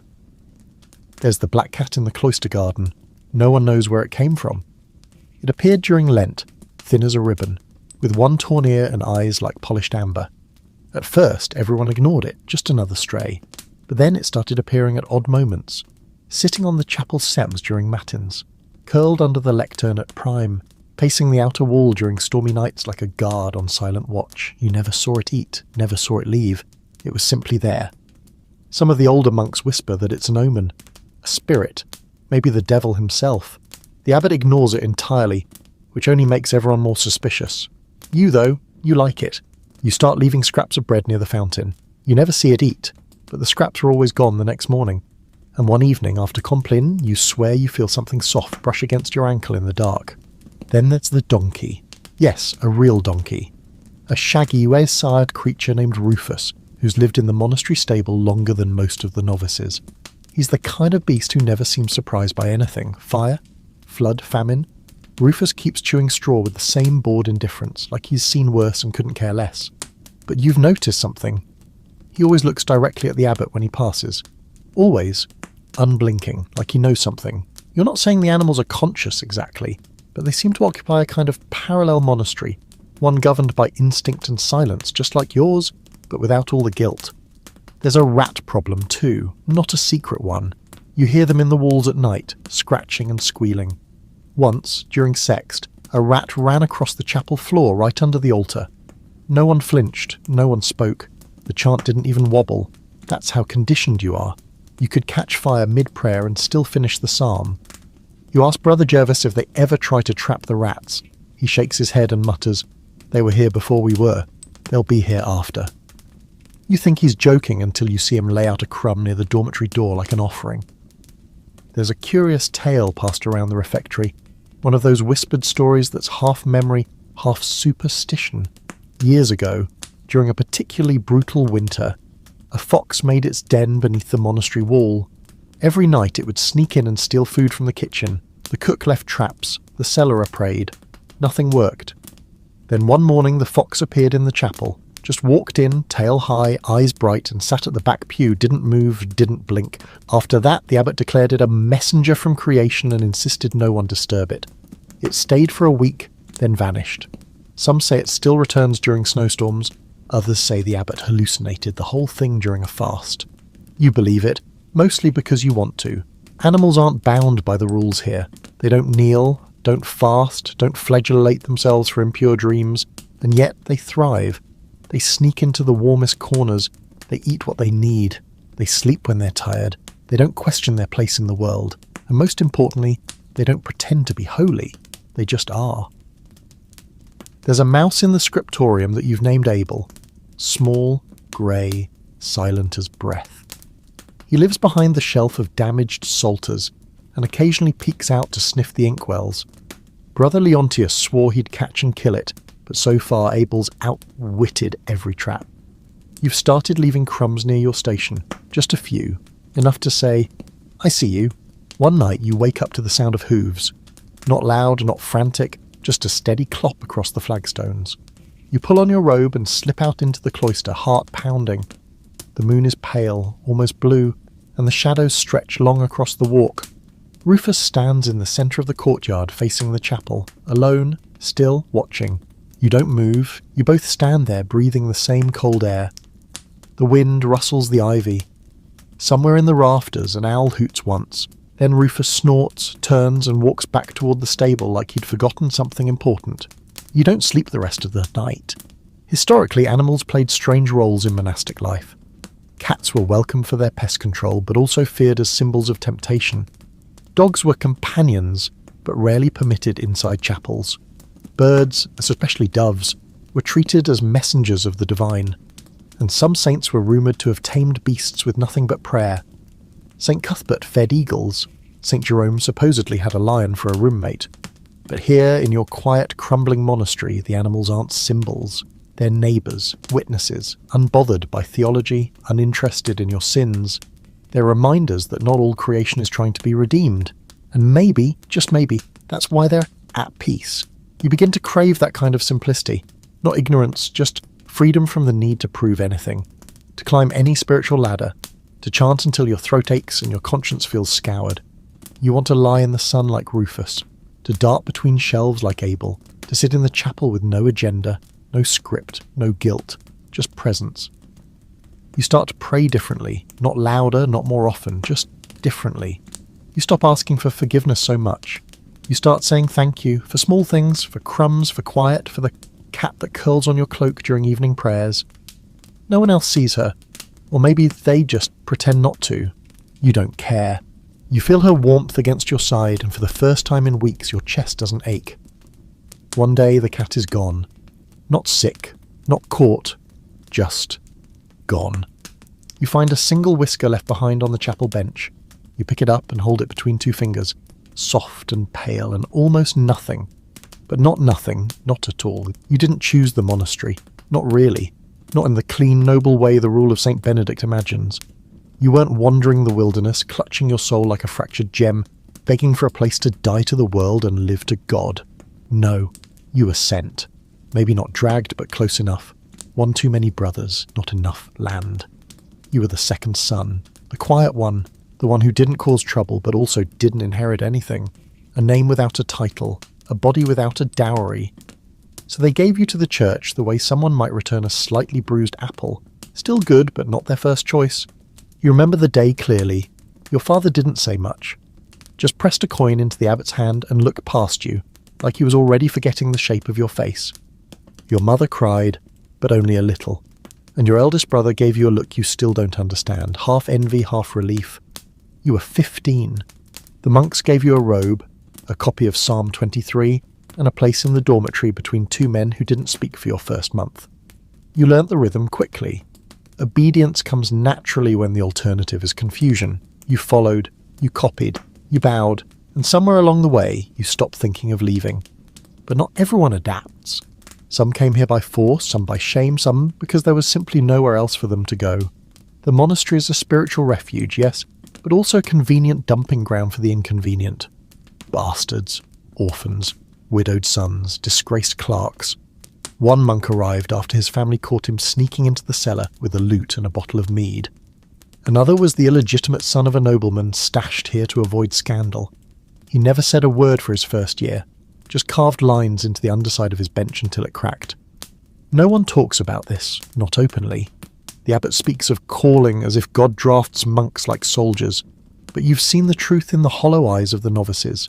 You've seen the ones who scream in their sleep, the ones who try to climb the outer wall, even when they know what's waiting on the other side. Nothing, just cold air and empty fields. You once caught Brother Thorn standing at the gate during a storm, robe-soaked, hair plastered to his forehead. He didn't move when you approached, just said, "If I walk far enough, I stop being someone's burden." Then he stepped back inside and never spoke of it again. Historically, this kind of forced monasticism wasn't rare.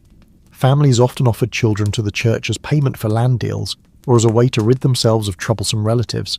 It wasn't always cruelty, sometimes it was survival, but the line between devotion and exile blurred constantly. Not every monk took vows with a willing heart. You find a letter one day, unopened, tucked into a psalter in the back of the scriptorium. It's addressed only to Mother. No date, no seal. Inside, "I am trying, but I am afraid. I miss the sound of your hands in the flour. I miss being called by my name." It's unsigned. You don't recognize the handwriting. You return the letter to the psalter and say nothing.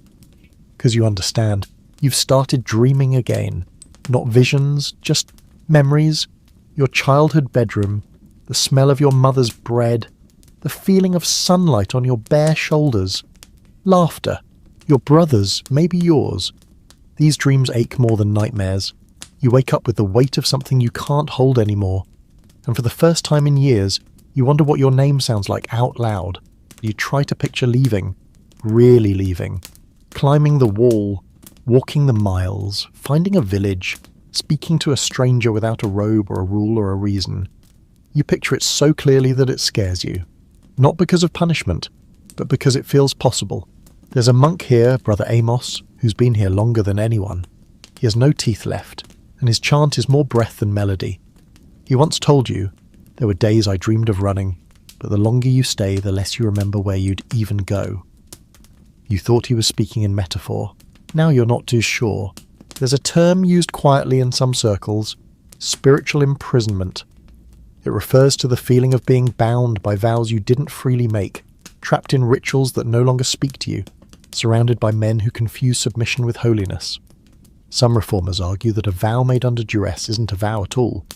Others say it's precisely because it's hard that it's holy. You don't know where you fall. Some days the prayer feels real.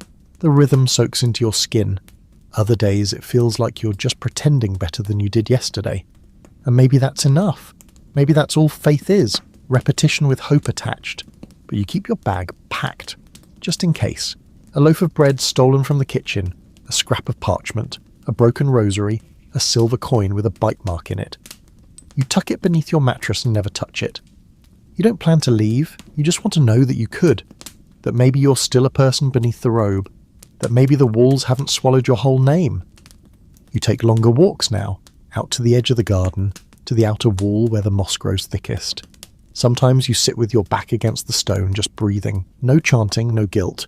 Just air. And sometimes, only sometimes, you hear your own name echo faintly in your mind.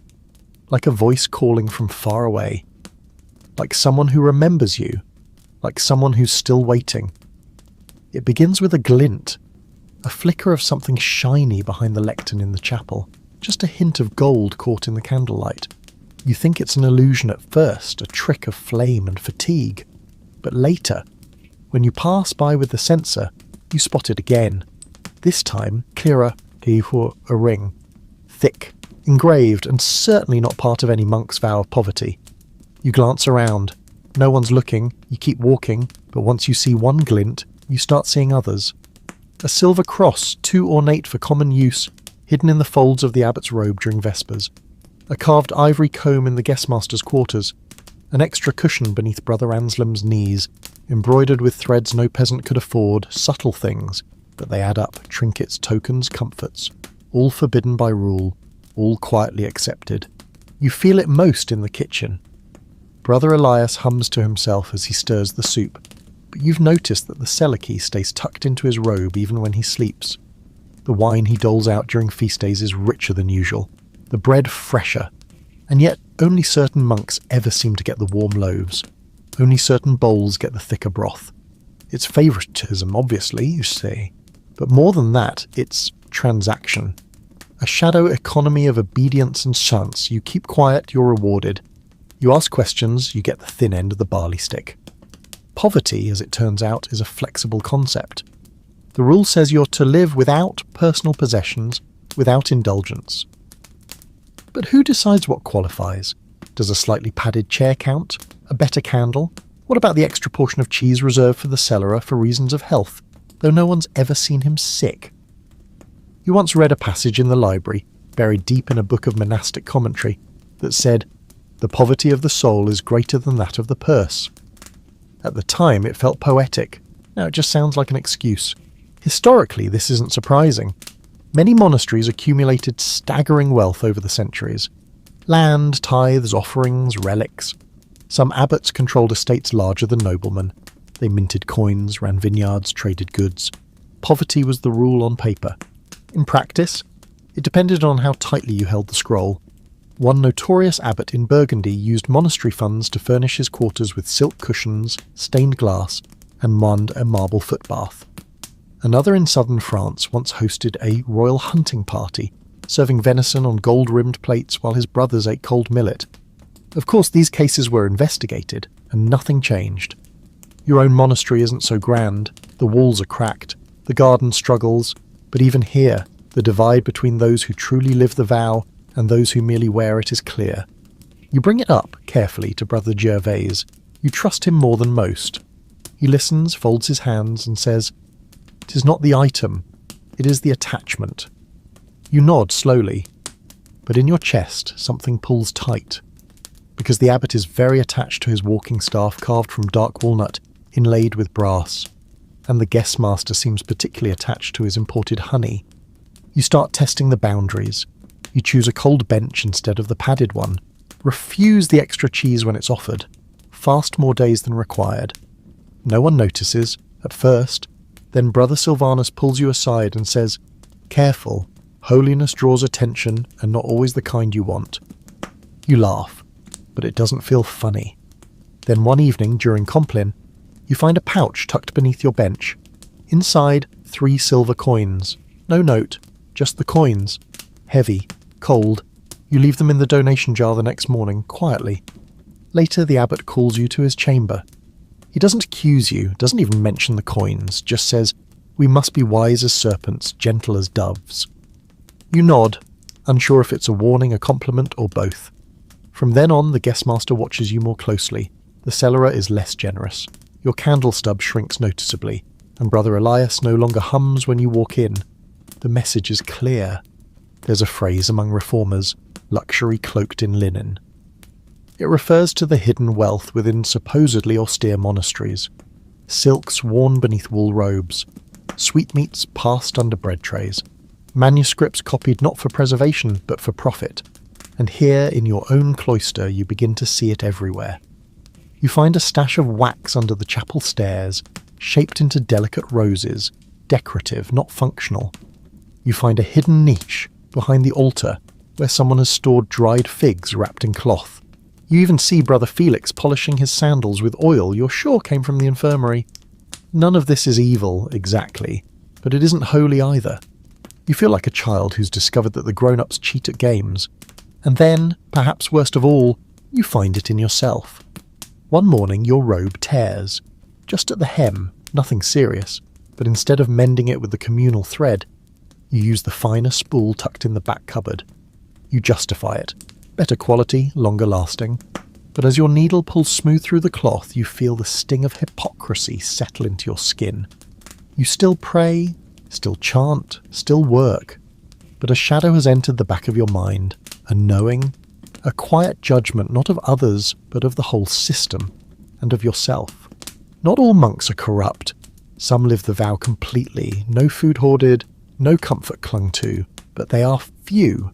Fewer still who want to live that way. Most, like you, want something in between. Peace with just a little warmth. Obedience with a touch of convenience. Poverty, but not deprivation. You start to wonder if the greatest luxury here isn't comfort. It's pretending. Pretending you've renounced the world when really you've just rearranged it. Pretending obedience is the same as virtue. Pretending the rule is iron, when it's really just well-polished wood. That night you sit in the scriptorium with the candle burning low. Your quill scratches the word humilitas, humility, over and over in the margin, not as a prayer, as a question. The library's forbidden shelf is not locked. That's the first surprise. No iron bars, no chain, no wax seal.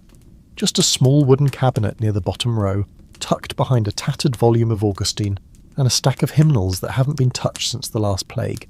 It's not even marked. That's the second surprise.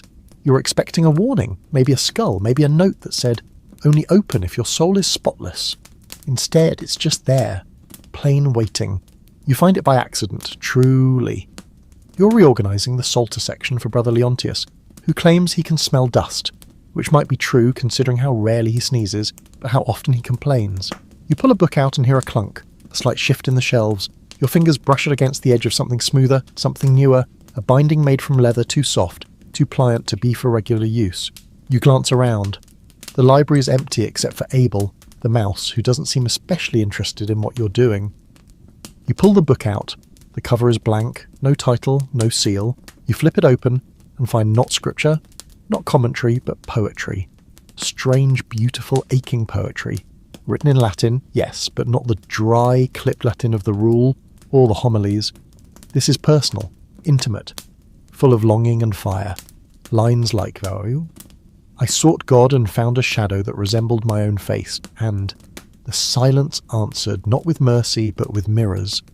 You read 3 pages before your hand starts shaking. You put the book back. You don't tell anyone, but you return. Every night for a week, you slip back into the scriptorium after Compline. You wait for the others to fall asleep, and then you steal a candle stub from your cell and tiptoe past the chapel. The library is never locked. Why lock what no one's supposed to want? You read by moonlight and wax, copying passages into the inside of your robe using a piece of charcoal. You memorize phrases like prayers. Doubt is not the enemy of faith, but its beginning. And then the book disappears. You don't see who takes it. You only notice its absence. The shelf where it lived is now filled with a copy of De Institutione Clericorum, which you're fairly certain has never sparked anything other than a headache. You search the rest of the library, the scriptorium, even behind the altar. Nothing. You sit in your cell that night with your robe pulled to your face, rereading the charcoal marks until they smudge your fingers. And then the questions begin. Who wrote it? Where did it come from? And why was it hidden?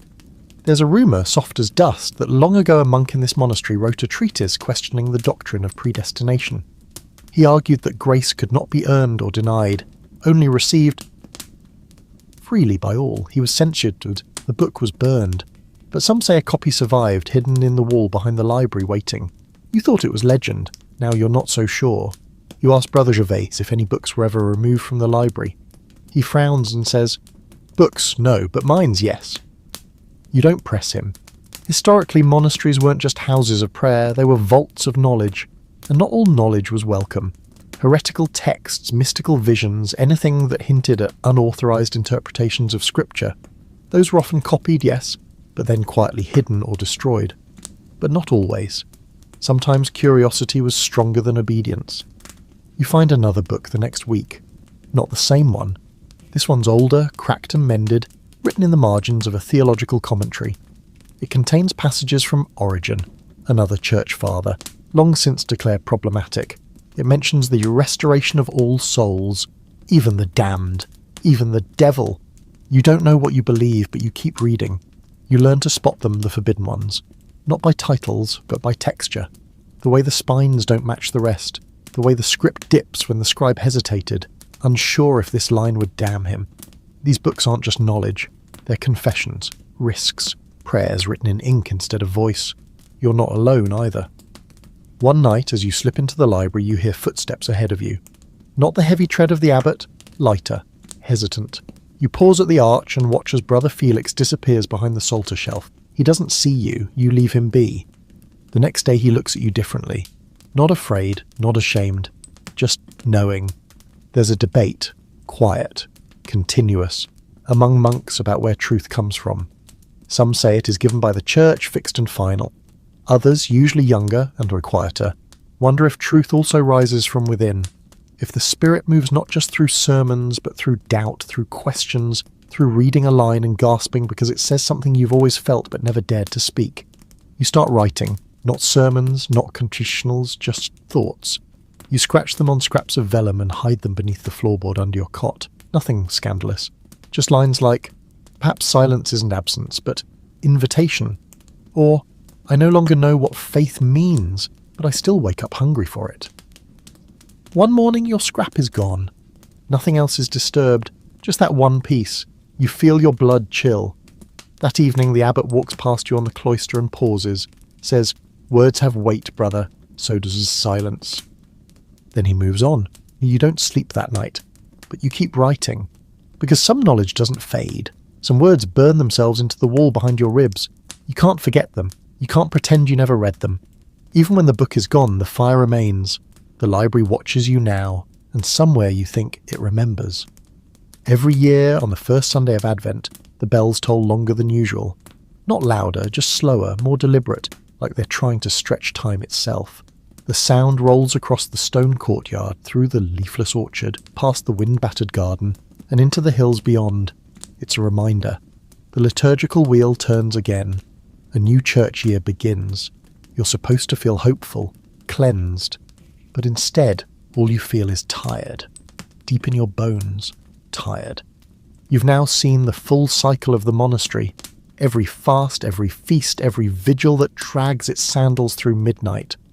You know the feel of the seasons through your robe alone. The scratch of wool in summer. The bitter seam of wind through the winter cowl. And still it surprises you. How much stays the same even as everything changes? You wake to the same bells. Walk the same steps, sing the same lines. At Lord's, the cantor falters, his voice cracking halfway through Psalm 95. No one acknowledges it. That's the rule. Floors vanish into rhythm. You're not supposed to notice the body breaking. You're supposed to see the soul shining through. But lately you see more cracking than shining. Brother Sylvanus limps now. A permanent thing, not from an injury you remember. Brother Osric forgets the names of the psalms. Sometimes he skips words, replacing them with murmurs. And the novices, young, thin, wide-eyed, arrive and vanish like passing clouds. Most don't last a year. You're older than you were when you arrived. Not old exactly, but older than you thought you'd be here. You used to count the days. Now you count the losses. Brother Thomas has gone blind. He still chants by memory, but the pages in front of him are blank as his eyes. Brother Gervais has stopped smiling. The abbot, once as firm as granite, now clears his throat too often and leans on his staff a little longer than needed. Time is slower here, but it still wins. There's a quiet ritual you've picked up. After morning prayer, you sit in the cloister garden even when it's cold. Especially when it's cold. You let the frost settle on your sleeves. Watch the steam rise from your breath. You count the leaves that refuse to fall. Some cling too long, shivering like cowards. Some drop early without warning. You wonder which kind you are. A few weeks after Advent begins, a monk dies. Not unexpectedly. Brother Adelmo had been coughing for months, and by the end, he barely ate. He'd sit in the chapel wrapped in a blanket, lips moving silently. When he stopped showing up to meals, no one mentioned it aloud. Just smaller portions served, one fewer spoon laid out. And then, one morning, the bell tolls. Not the usual call to prayer, but that other sound. The slower, deeper one that vibrates in your ribs. You don't weep. You're not allowed to, not formally. Mourning in the monastery is a subdued thing. The psalms continue, the work continues. The body is prepared in silence. A simple pine coffin. No marker beyond his name read aloud once during chapter. Then, gone. The rule says monks should keep death daily before their eyes. You used to find that macabre. Now you find it honest. Death isn't dramatic here, it's just present. Always behind the next psalm, always beside your spoon. You feel it in your joints when the wind shifts. You hear it in the cough behind the vestry curtain. Historically, monks were often responsible for burying their own. No undertakers, no elaborate ceremonies. Just brothers, wrapped in linen, lowered into the earth by hands that had scrubbed the same floors and whispered the same prayers. The simplicity was meant to strip away vanity. Death wasn't an end. It was a passage, like moving from one cell to another. But you wonder now if that mindset is protection or delusion. One night you walk past the graveyard behind the chapel. You shouldn't. Compline ended hours ago, but you couldn't sleep. The stars are sharp and the ground crunches under your sandals. The graves are simple, wooden markers, names fading. You kneel beside one, Brother Aldrich's, though of course no such name is etched there. You whisper, "I remember," even if the monastery doesn't. Something stirs in the trees. Maybe wind, maybe not. There's a debate, quiet, like all debates in a monastery, about whether monks should fear death. Some say no, that a life spent in obedience is preparation, that death is merely reunion. But others, the ones who speak less and see more, admit to trembling. Not of punishment, but of emptiness. Of dying before anything real happens inside. You think of Brother Adelmo in his final days, sitting so still, as if waiting for something that never arrived. You don't want to end like that. You begin writing again, not secret scrolls, just fragments, a line here, a phrase there. You don't hide them anymore. You leave them in plain sight, in the margins of manuscripts, on scraps in the garden shed, scratched into the back of your wooden spoon. No names, no confessions, just presence. One day you find a reply. On the inside of the choir stall, carved faintly, "We are still here." You don't know who wrote it. Maybe Brother Felix, maybe someone long gone, maybe it was always there and you never looked close enough. But you run your finger across the groove like it's a blessing. Life here is not dramatic, it's not glorious, it's not even always faithful. But it is. It breathes. It lingers. It continues. You wake the next morning and light your candle slower. You chant softer. You eat every bite of your millet, no matter how bitter. You visit the scriptorium and leave another fragment pressed between the pages of an unused psalter. Some days faith is simply showing up. And you do. Again, you notice the smoke first. Faint like burnt herbs. It creeps into the scriptorium as you're illuminating the edge of a capital G, curling under the door like a secret. You pause, sniff, and for a moment convince yourself it's just the kitchen fire. Maybe someone left a pot on. Maybe Brother Elias nodded off it again. He does that now, especially after the noon meal. But then the bell rings, twice and hard, and the way it echoes sends the quill slipping from your fingers. You run. The chapel is burning. It isn't raging yet, not flames clawing through the roof, but it's wrong. You smell scorched wood, hear coughing, someone's dragging a bench across the flagstones. You see smoke rising through the nave and a shape, maybe Brother Felix, rushing toward the altar with a bucket that's already sloshed half its contents down his front. The abbot stands by the door, his voice rising like a whip, barking orders. "Sand, move the relics, do not let the fire reach the psalters." You join the line without thinking, hands passing buckets, feet sliding over wet stones. It's chaos, but it's organised chaos, like the whole monastery was always waiting for something to ignite. Brothers move with terrifying efficiency. The chapel's floor is soaked, a few icons are blackened, the wood still sizzling. You help carry the altar cloth outside, its embroidered thread smoking at the edges. And then it's out, just like that. The fire gasps once, coughs a last breath, and dies. You stand there soaked, trembling, hands smelling of ash.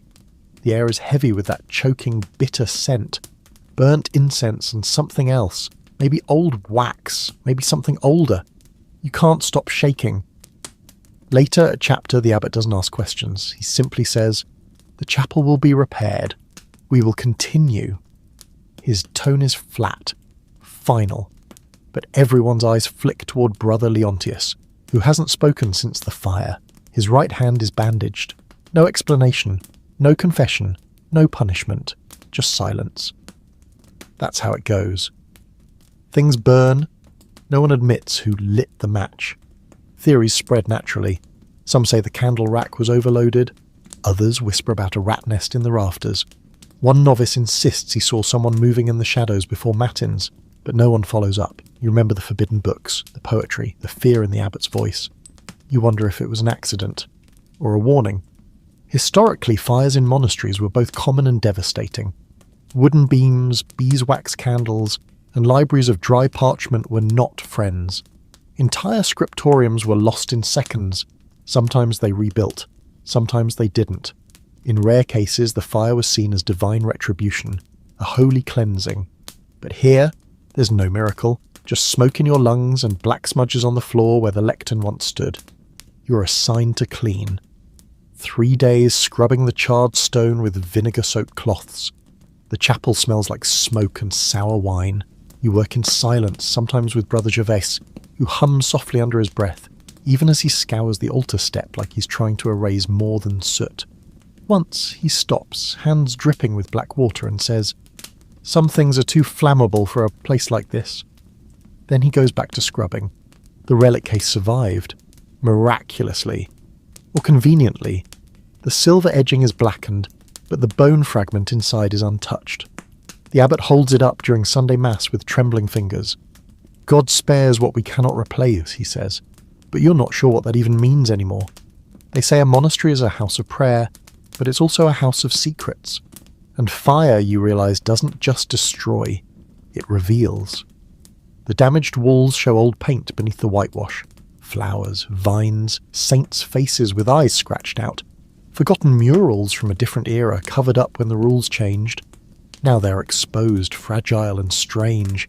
You spend hours staring at one, a figure with a halo holding a scroll, but the name has been scorched away.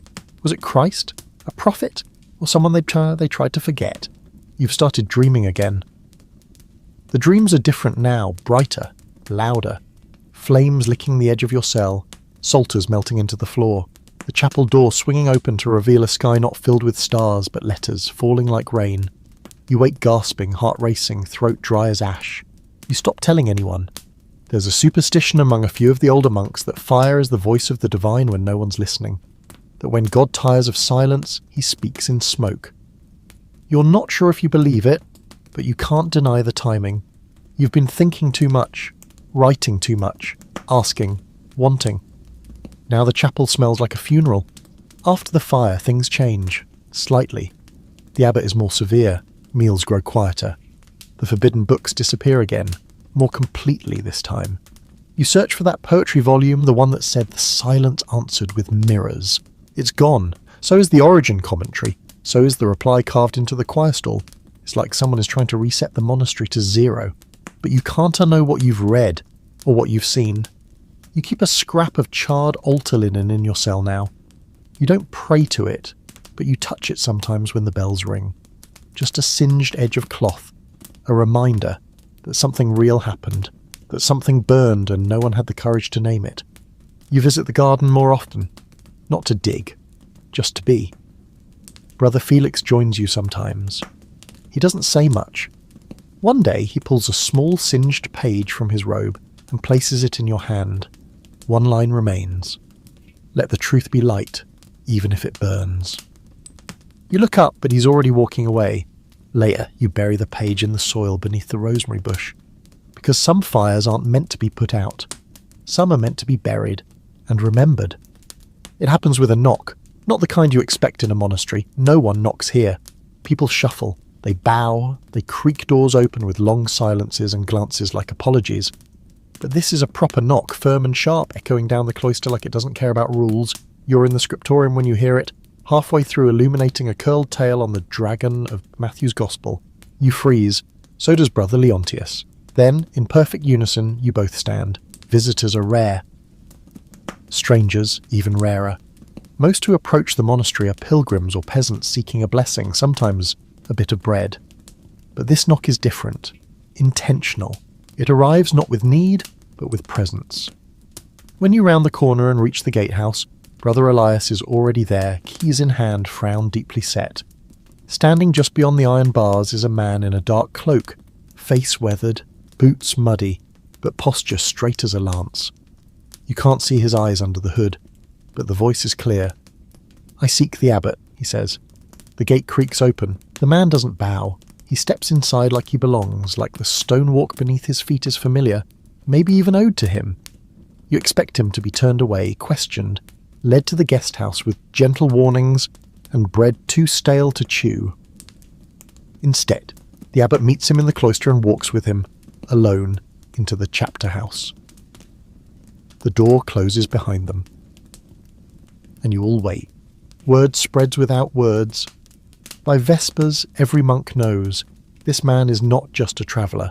He's someone with authority, someone who can enter the abbot's chamber without knocking. No one says it, but everyone senses the tremble beneath the marble of routine. Something is shifting. The next day you learn the truth. An inspection.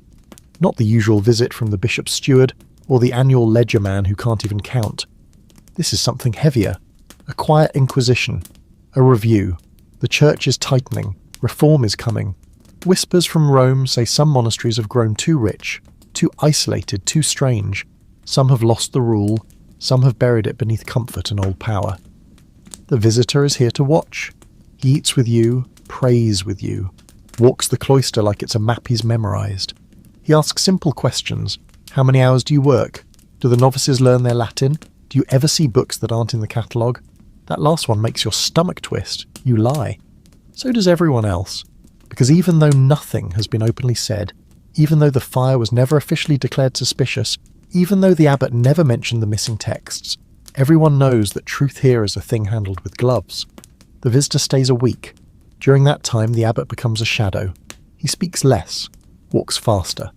You rarely see him in the chapel. Instead, he holds closed-door sessions with senior monks, emerging each time with a little less colour in his face. His voice, once iron, now paper. Brother Silvanus is summoned to one of these meetings. Afterward, he's assigned permanent kitchen duty and relieved of copying work. No explanation. Brother Gervais disappears for 2 days. You find him in the orchard, digging alone, murmuring a psalm that doesn't match the season. You start sleeping lighter. Historically, church inspections weren't uncommon, especially during times of reform. In the 12th and 13th centuries, bishops and papal envoys roamed from cloister to cloister, rooting out heresy, excess, or simply bad bookkeeping. Sometimes it led to nothing. Other times, abbots were stripped, monks reassigned, libraries seized. A few were disbanded entirely. Too dangerous, too strange and too independent. And your monastery has always prided itself on being just that, independent. The visitor speaks to you directly on the 5th day. You're sweeping the cloister when he approaches. You read often, he says. It isn't a question. You nod. And write? Again you nod. Do you believe everything you copy? You pause and answer carefully. I believe in the truth I find. He studies your face for a long moment. Then, so do I. You don't know what he means. That night a scroll vanishes from the scriptorium. Not a forbidden one, just a list, a roster of names, duties, small notes. The next morning the abbot tells you there will be changes. Some monks will be reassigned to other monasteries. Some duties will be shifted. Some privileges revoked. You're not on the list. But Brother Felix is. You find him in the garden packing. His hands are steady. They want to clean the well, he says. Maybe they should.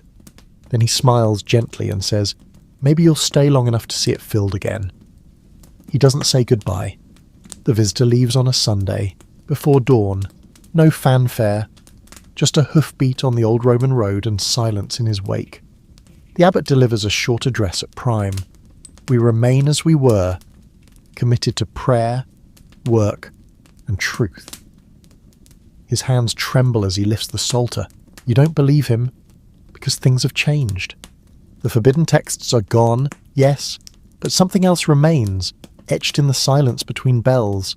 You see it in the way Brother Osric lingers longer in the chapel, in the way Brother Leontius no longer corrects mistakes in the margins, the way you too pause before copying a line, wondering if it's worth preserving. That night in the scriptorium you find a new note carved into the edge of the lectern. He didn't find it all. You smile, not because you're relieved, not because you're defiant, but because the truth lives on in quieter places now, not in scrolls, in people. You carry your candle back to your cell. The hallway is dark, the air still holding the scent of incense and fear, but beneath it you detect something else, the faintest trace of smoke, still smouldering, still warm. Snow arrives in silence, which feels fitting. There's no dramatic flurry, no roaring wind, just one morning you wake, and the cloister has been softened, buried beneath a thin white veil. The courtyard looks unfamiliar, like the stones have forgotten their shape. Even the bells sound muted. They're tolling wrapped in cold air and frost. You step outside, robe pulled tight, and breathe it in. The monastery in snow feels like a memory of itself, distant and sacred, as if it's waiting for something it can't name. Everyone moves more slowly now, not out of reverence, out of stiffness. Bones creak and sandals slip. The heated stones in the refectory are down to their last reserves, so meals are quick and quiet. You take comfort in the sound of spoons scraping bowls. It reminds you that there's still motion, still rhythm, and in this place, rhythm is survival. You've been here for years now, maybe 5, maybe more. You stopped counting after Aldrich died, after Gervase was sent away, after the fire, the inspection, the small changes that no one would admit happened, but everyone feels in the marrow of their days. You're not a novice anymore, and you're not yet old. You exist in that middle space, seen, relied upon, but not yet feared for what you might say, which, in the monastery, is power. The abbot walks with a cane now. He doesn't pretend it's for ceremonial purposes. His cough worsens with the cold. During chapter, he often pauses mid-sentence, eyes closed, lips tight. Sometimes you wonder if he's listening for God, or for the end of his own breath. The days grow short, light disappearing by early afternoon. Compline feels like midnight, though it's barely 6. You take to walking the cloister at odd hours, boots crunching gently over Sugarfrost. Abel the mouse now permanently wintering beneath the Psalter shelf. You bring him crumbs from your own ration, not because you're charitable, but because it feels like an agreement. You both live quietly, unnoticed, and hope no one comes to rearrange you. One evening you hear singing, not from the chapel, not the rigid practice chant. This is something else, softer, warmer, not in Latin, a lullaby maybe, sung too low to catch every word, but you can feel it. You press your back to the wall near the herb garden, eyes closed.